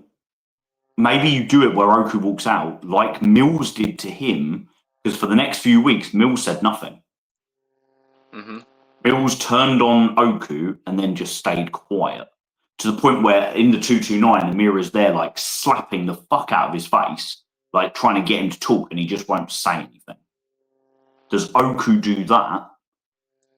And then, you know, Harry stands up for Shaw, so Oku murders Harry at Uprising. And I don't think it would be Harry, because we've all, you know, love the lad, but I don't think he's going to be on the Uprising card. So it'd have to be somebody else that steps up for Shaw. Maybe by that point, it could be Trent Seven, because the Trent and Haskins and the Machine stuff's happened by then. So that keeps Oku busy for Uprising. Shaw drops the belt to Jay, and then you've got Shaw and Oku taking us into 2026. That works. I've kind of talked myself into that working. That could work. I was trying to use logic and go, what are the ways we could do it, right? The first bit of logic is Jay took Shah out, therefore Shah wants to get some kind of retribution. So does Oku do the same thing? Here, that's how he can jump the queue. You got that. My other option was going to be simply Jay has the best win-loss record in Rev Pro in 2025. Does he? Across everyone. But so I was just doing a bit of maths, Dave. Right? Yeah, love that. Good lad. I know. I worked out because I was like, well, then what happens if you just go simply, I have the best win-loss record, I'm next up, right? But if Oku and Shah beat Jay at the weekend, or beat Connor and Jay, then they've practically got an equal win-loss record, but both are sitting underneath Luke Jacobs. So like that doesn't even fully work out. I love how complex we've both thought about it. And then I've just thought about booking 101, the easiest thing they could do. Put a match graphic out now for Uprising. Michael Oku versus insert AEW wrestler here. Michael Oku versus Kyle O'Reilly. Uprising. Oh. Well, now Michael Oku can't wrestle Shah at Uprising, even if he wants to, because he's already booked for a match. Simple. And you've got a match graphic that you can put up, and you've got a match that people will get excited for. No idea why I picked Kyle O'Reilly, but now I would love to see Kyle O'Reilly versus Michael Oku.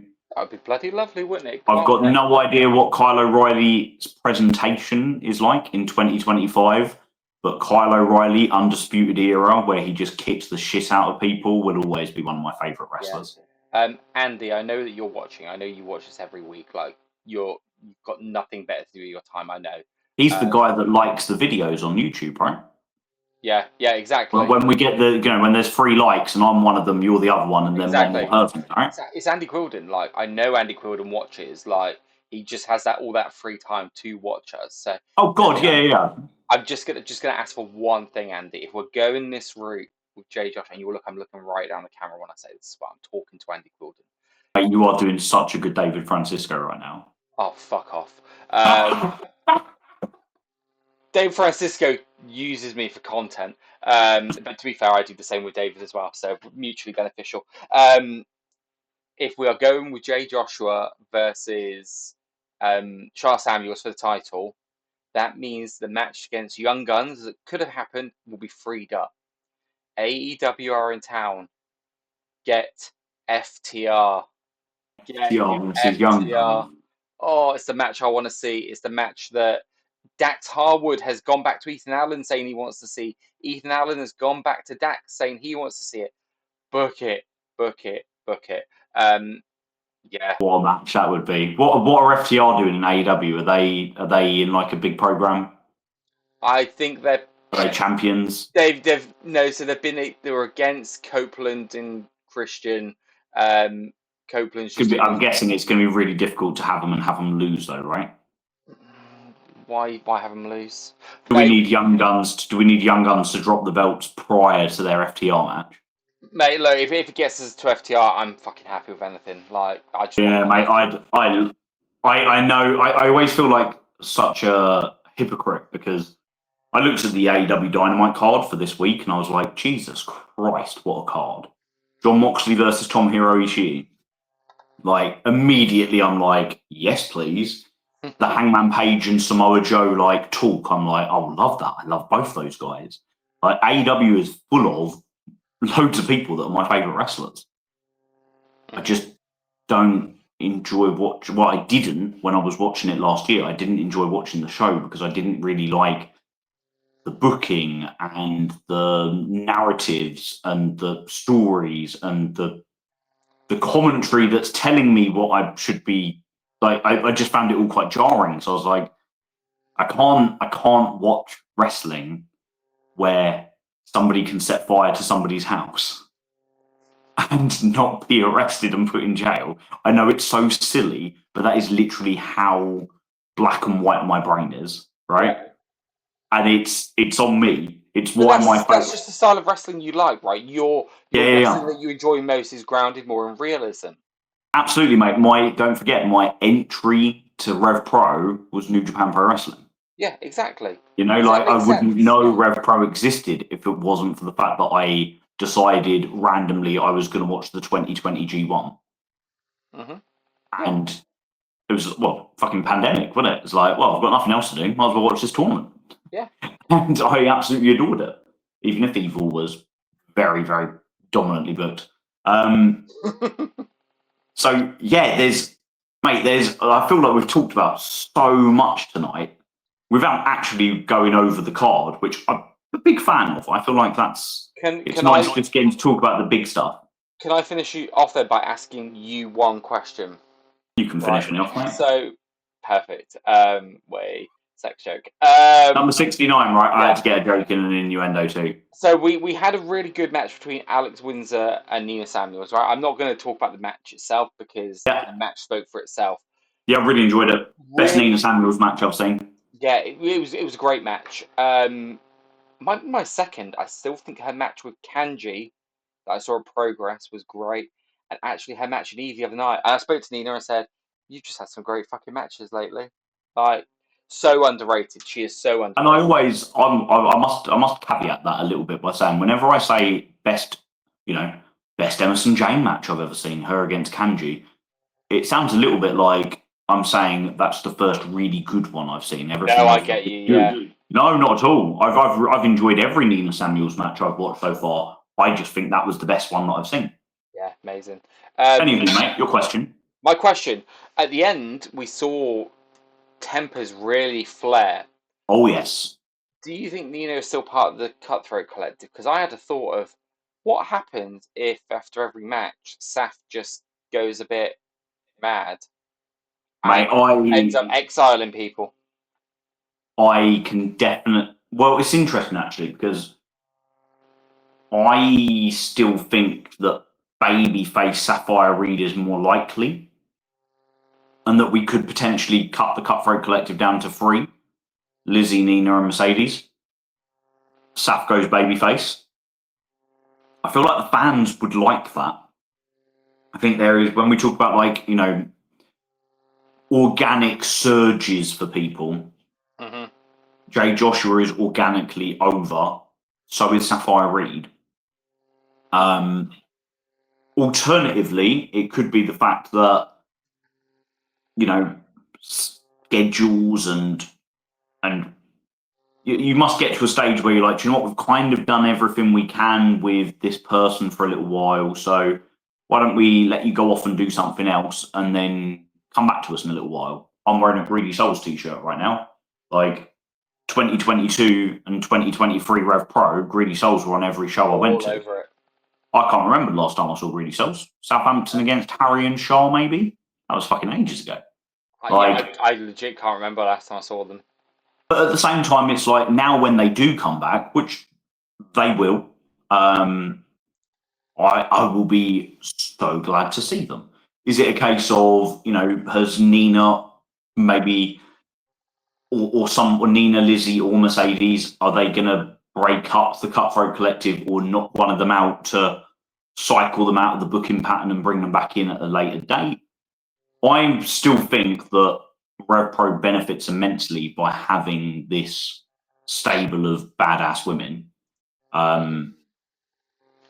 It's also, I'm also not, well, New Japan fan. I'm not against people changing. I said Alexis Falcon in the CTC would be wicked. Yeah.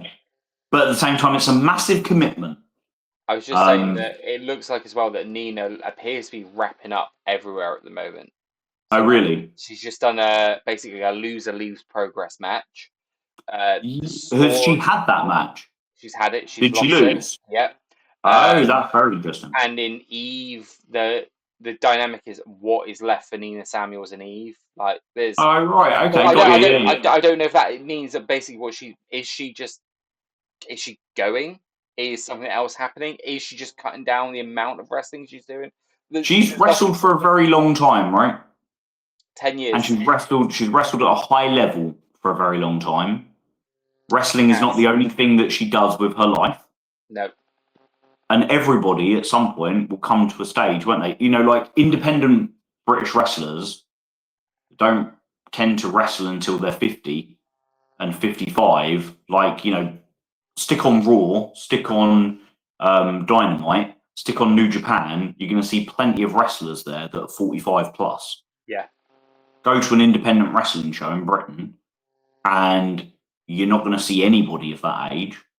Your closest you're going to get to it is a 43-year-old Trent Seven or a 40-year-old Shah Samuels. Fuck yes! There was finally someone on the card older than me. So, like, people tend to, at some point, just to make the decision, I've achieved everything that I'm going to achieve in this game. Yeah. I'm ready to do something different with my life.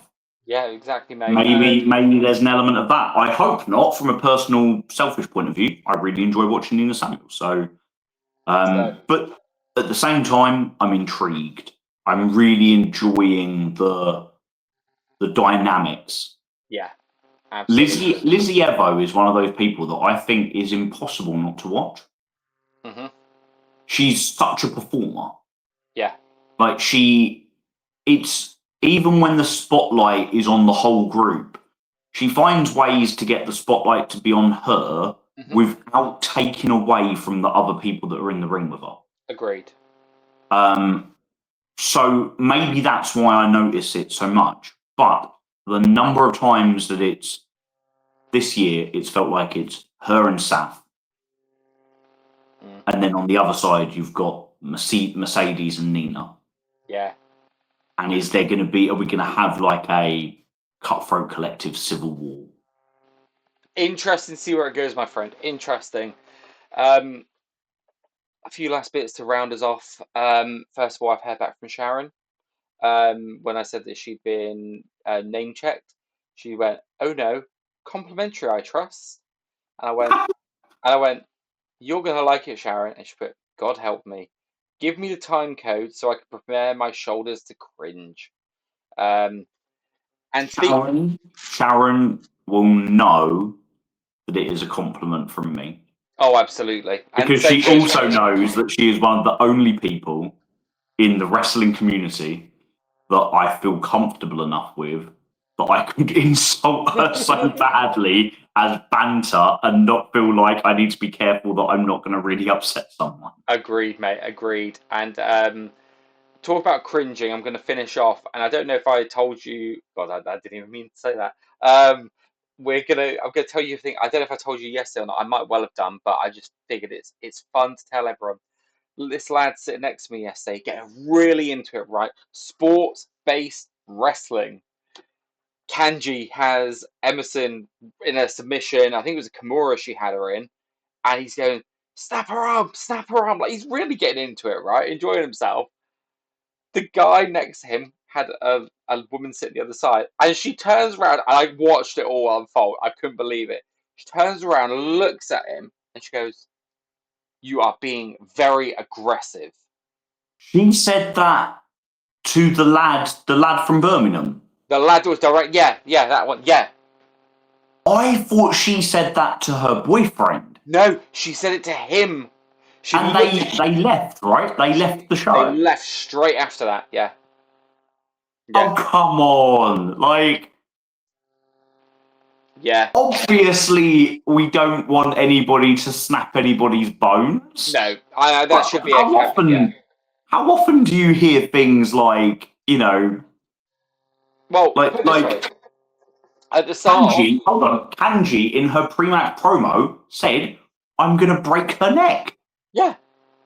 So if anything, the lad from Birmingham just got the wrong body part. I said at the beginning of the I think it was the Luke match, I just went, "Twat him, Luke." That's the thing that I do, right? But didn't say anything to me about that. It was just maybe they genuinely didn't know what they were watching. Maybe that's it. I still have kids at school say to me that or they think that I go and watch UFC every week, or they think I go and watch boxing every week because they see clips on YouTube, on TikTok. So my TikTok page is honestly my videos on TikTok get the most interaction. Sometimes that's where the Phoebe predictions came from, because it was banter for my kids at school. Because the number of kids at school just repost and share. I walk down the corridor and I hear it's the Phoebe predictions, and it's just. And the thing is, I no sell it. I walk down the corridor like I can't hear them, and when they get to the end of it, and when I get to the end of the corridor, I just go. And they know that I've been listening and I find it funny, and it's just banter. I don't think any of the other teachers have a fucking clue what's going on. They must just think I'm mental. But I've worked there 17 years. I am mental. So with the TikTok stuff, they'll see bits, but they won't know if it's wrestling or boxing or UFC. So every so often, I'll do a little explanation. Like I said to one of my classes today, I said, "Who in here dances?" And one of the girls put her hand up, and I said, "If I was going to take anybody to a wrestling show and get them to appreciate what we're watching, I'd take you." And they were like, "What? I love fighting. I love UFC. I play all the games and that." I'd be like, "But you wouldn't appreciate what it is, because it isn't that." Yeah. This girl would appreciate it, because I said, imagine you've turned up for a dance and you've got half an hour before you have to go out and dance. You don't get to practice the dance, but you get to talk the 20-minute dance through, move by move, step by step, with the person you're going to dance with. And then you're going to go out there and dance in front of everybody, and you've got to nail it. Otherwise, they're going to realise. And she was like, "That's nuts. I'd never do that." I said, "Well, that's what wrestling is. That's literally what wrestling is." And it's maybe that couple, maybe the lady in the couple genuinely thought what she was watching was real. Yeah. In which case, when the lad shouts out "snap her arm," would be like, I'm in a really hostile place with some really aggressive men and women who are out for blood, not realizing we're all just massive nerds. Yeah, maybe. I mean, look, I'll say in defense of everyone, maybe the fact there was a guy half dressed as Hulk Hogan across the room, complete with feather boa, should have given it away a little bit. But maybe she just thought it was a bit flamboyant. Maybe, mate. Maybe. And before we sign off, Dave, you were, of course, correct. Greedy Souls defeated Harry Milligan and Charles Samuels, Southampton, December 2024. Yeah, I was going to say end of last year. Fucking hell, your brain. Mate, honestly, I'll try and get me to remember something. I was talking the couple that I was talking to outside the thing. We were talking about shoegaze music, and because he's going to a shoegaze festival, and I was like, oh, there's quite a few shoegaze bands I like. Couldn't think of any of their names. Literally not one. He had to name them. I'd be like, that's the one. Slowdive. Yeah, I like them. They've got that song that I really like. What's it called? And then he'd say, and be like, yeah, that's the one. No memory for it whatsoever. Yeah, I can tell you, you know. Mark Haskins' last match in Rev Pro was in October of 2021. And you're like, was it? I don't fucking know that. I'm like, yes, well, I do, because it's ingrained in my brain. I had the funniest interaction at the end of the show yesterday, mate. I was by the merch, and at first all I heard was, George, you were right. And look, I love when people are correct and have correct opinions. And I turned around, Mark Roffey was just shouting over to me again, George, you were correct. And I was like, yes, I was, Mark. What was I correct about? And he went, I can't remember. And then he went, Haskins, you were correct about Haskins. And I was like, look, it was Dave that mentioned Haskins. I merely took the idea and went with it. But yeah, I just love that. I love the fact that he listened to the show last week where I did the express and he sent me a message afterwards.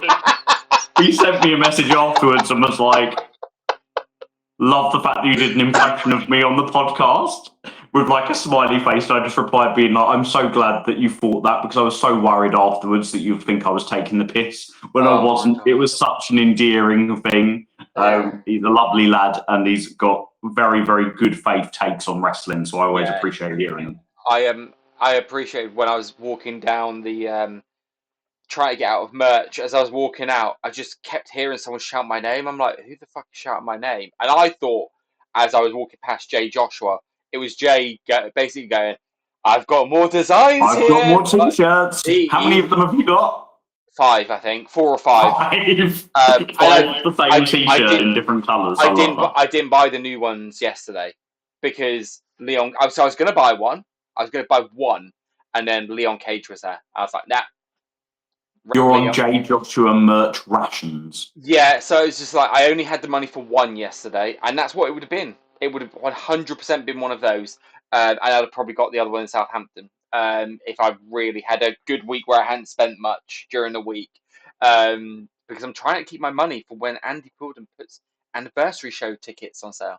But anyway, which I'm going to trust with you, by the way. I'm going to, when the anniversary tickets go on the sale, I'm going to say, George, how do you feel about buying our seats? We'll sit together. You can decide where we sit and how much we pay, and I'll just send you the money, because you picked really bloody good seats this year. I'm not going to lie, mate. I depend on the price tickets. I am tempted by front row. But I knew you were going to say that. I can't afford front row. It feels like, but then to be fair, I'm also the man who buys 3 or 4 t-shirts at every fucking show he goes to. Yeah, but then the other thing I'm going to look at potentially is no, front row is too expensive. Dave, use your fucking connections with Andy Quildan, and just say, Andy, how much are tickets? But then anyway, I'll go back to the point I was making. As I was going past, I was like, who the fuck is shouting me? And it's Francisco. And I think his wife's got the camera around, to just document the interaction, because if you ever watch his vlogs, anytime he's in Southampton, he always shouts at me outside, always. And he went, George, he's like, did you enjoy that? Did you like that? Was that good for you? I was like, yeah, it was. After they obviously lost the match, I was like, yeah, true grit. I was like, and then Jay ended up coming the side of me and all that. It was, yeah. Mate, I have a serious bone to pick with the JJ Gal David Francisco storyline. Okay. JJ Gal's been a dick. He is. Like, He's a massive dick. Disco has done nothing wrong at any point. You watch all the Sons of Southampton matches, Francisco gets his arse kicked for 75% of the match, often 2-on-1, puts up a really, really noble fight, and JJ's getting miffed with him on the side for not tagging him in. Yeah. Of course, he's going to fucking tag you in. He's getting his arse handed to him. Yeah. At the end of this, mate, I'm going to find it very hard to boo David Francisco if they turn him. But is it that they're going to do something with JJ? Because did you see the temptation of JJ to walk away this week? Yeah.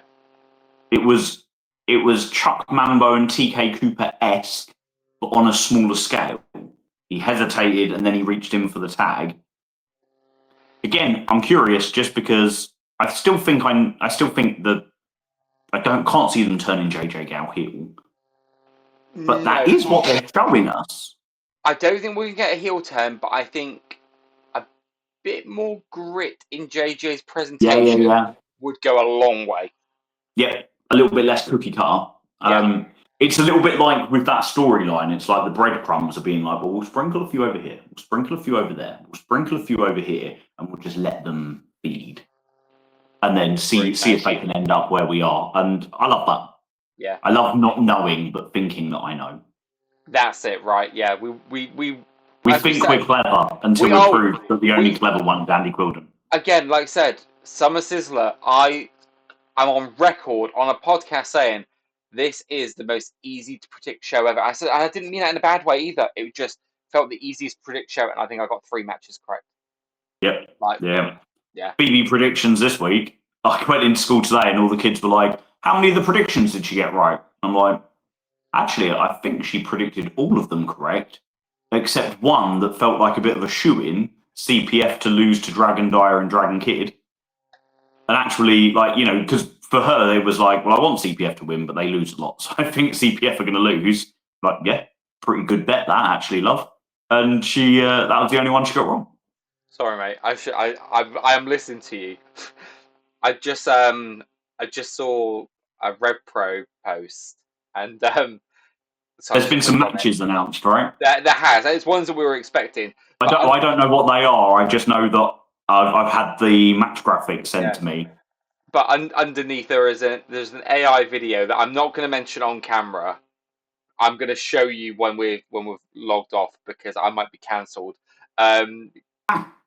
But is it underneath one of the match graphics? No, so when it loads up on your timeline, it's just one of the next posts. It just happens to be there. Yeah, but the match graphics that come out are Shah and Oku versus True Grit.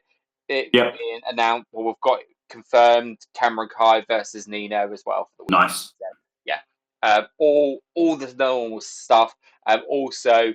Phoebe predictions. Phoebe, you can keep away from our job here. You know more than we do. We can't be having this. Right. Until next time. See you later, bro. See you later.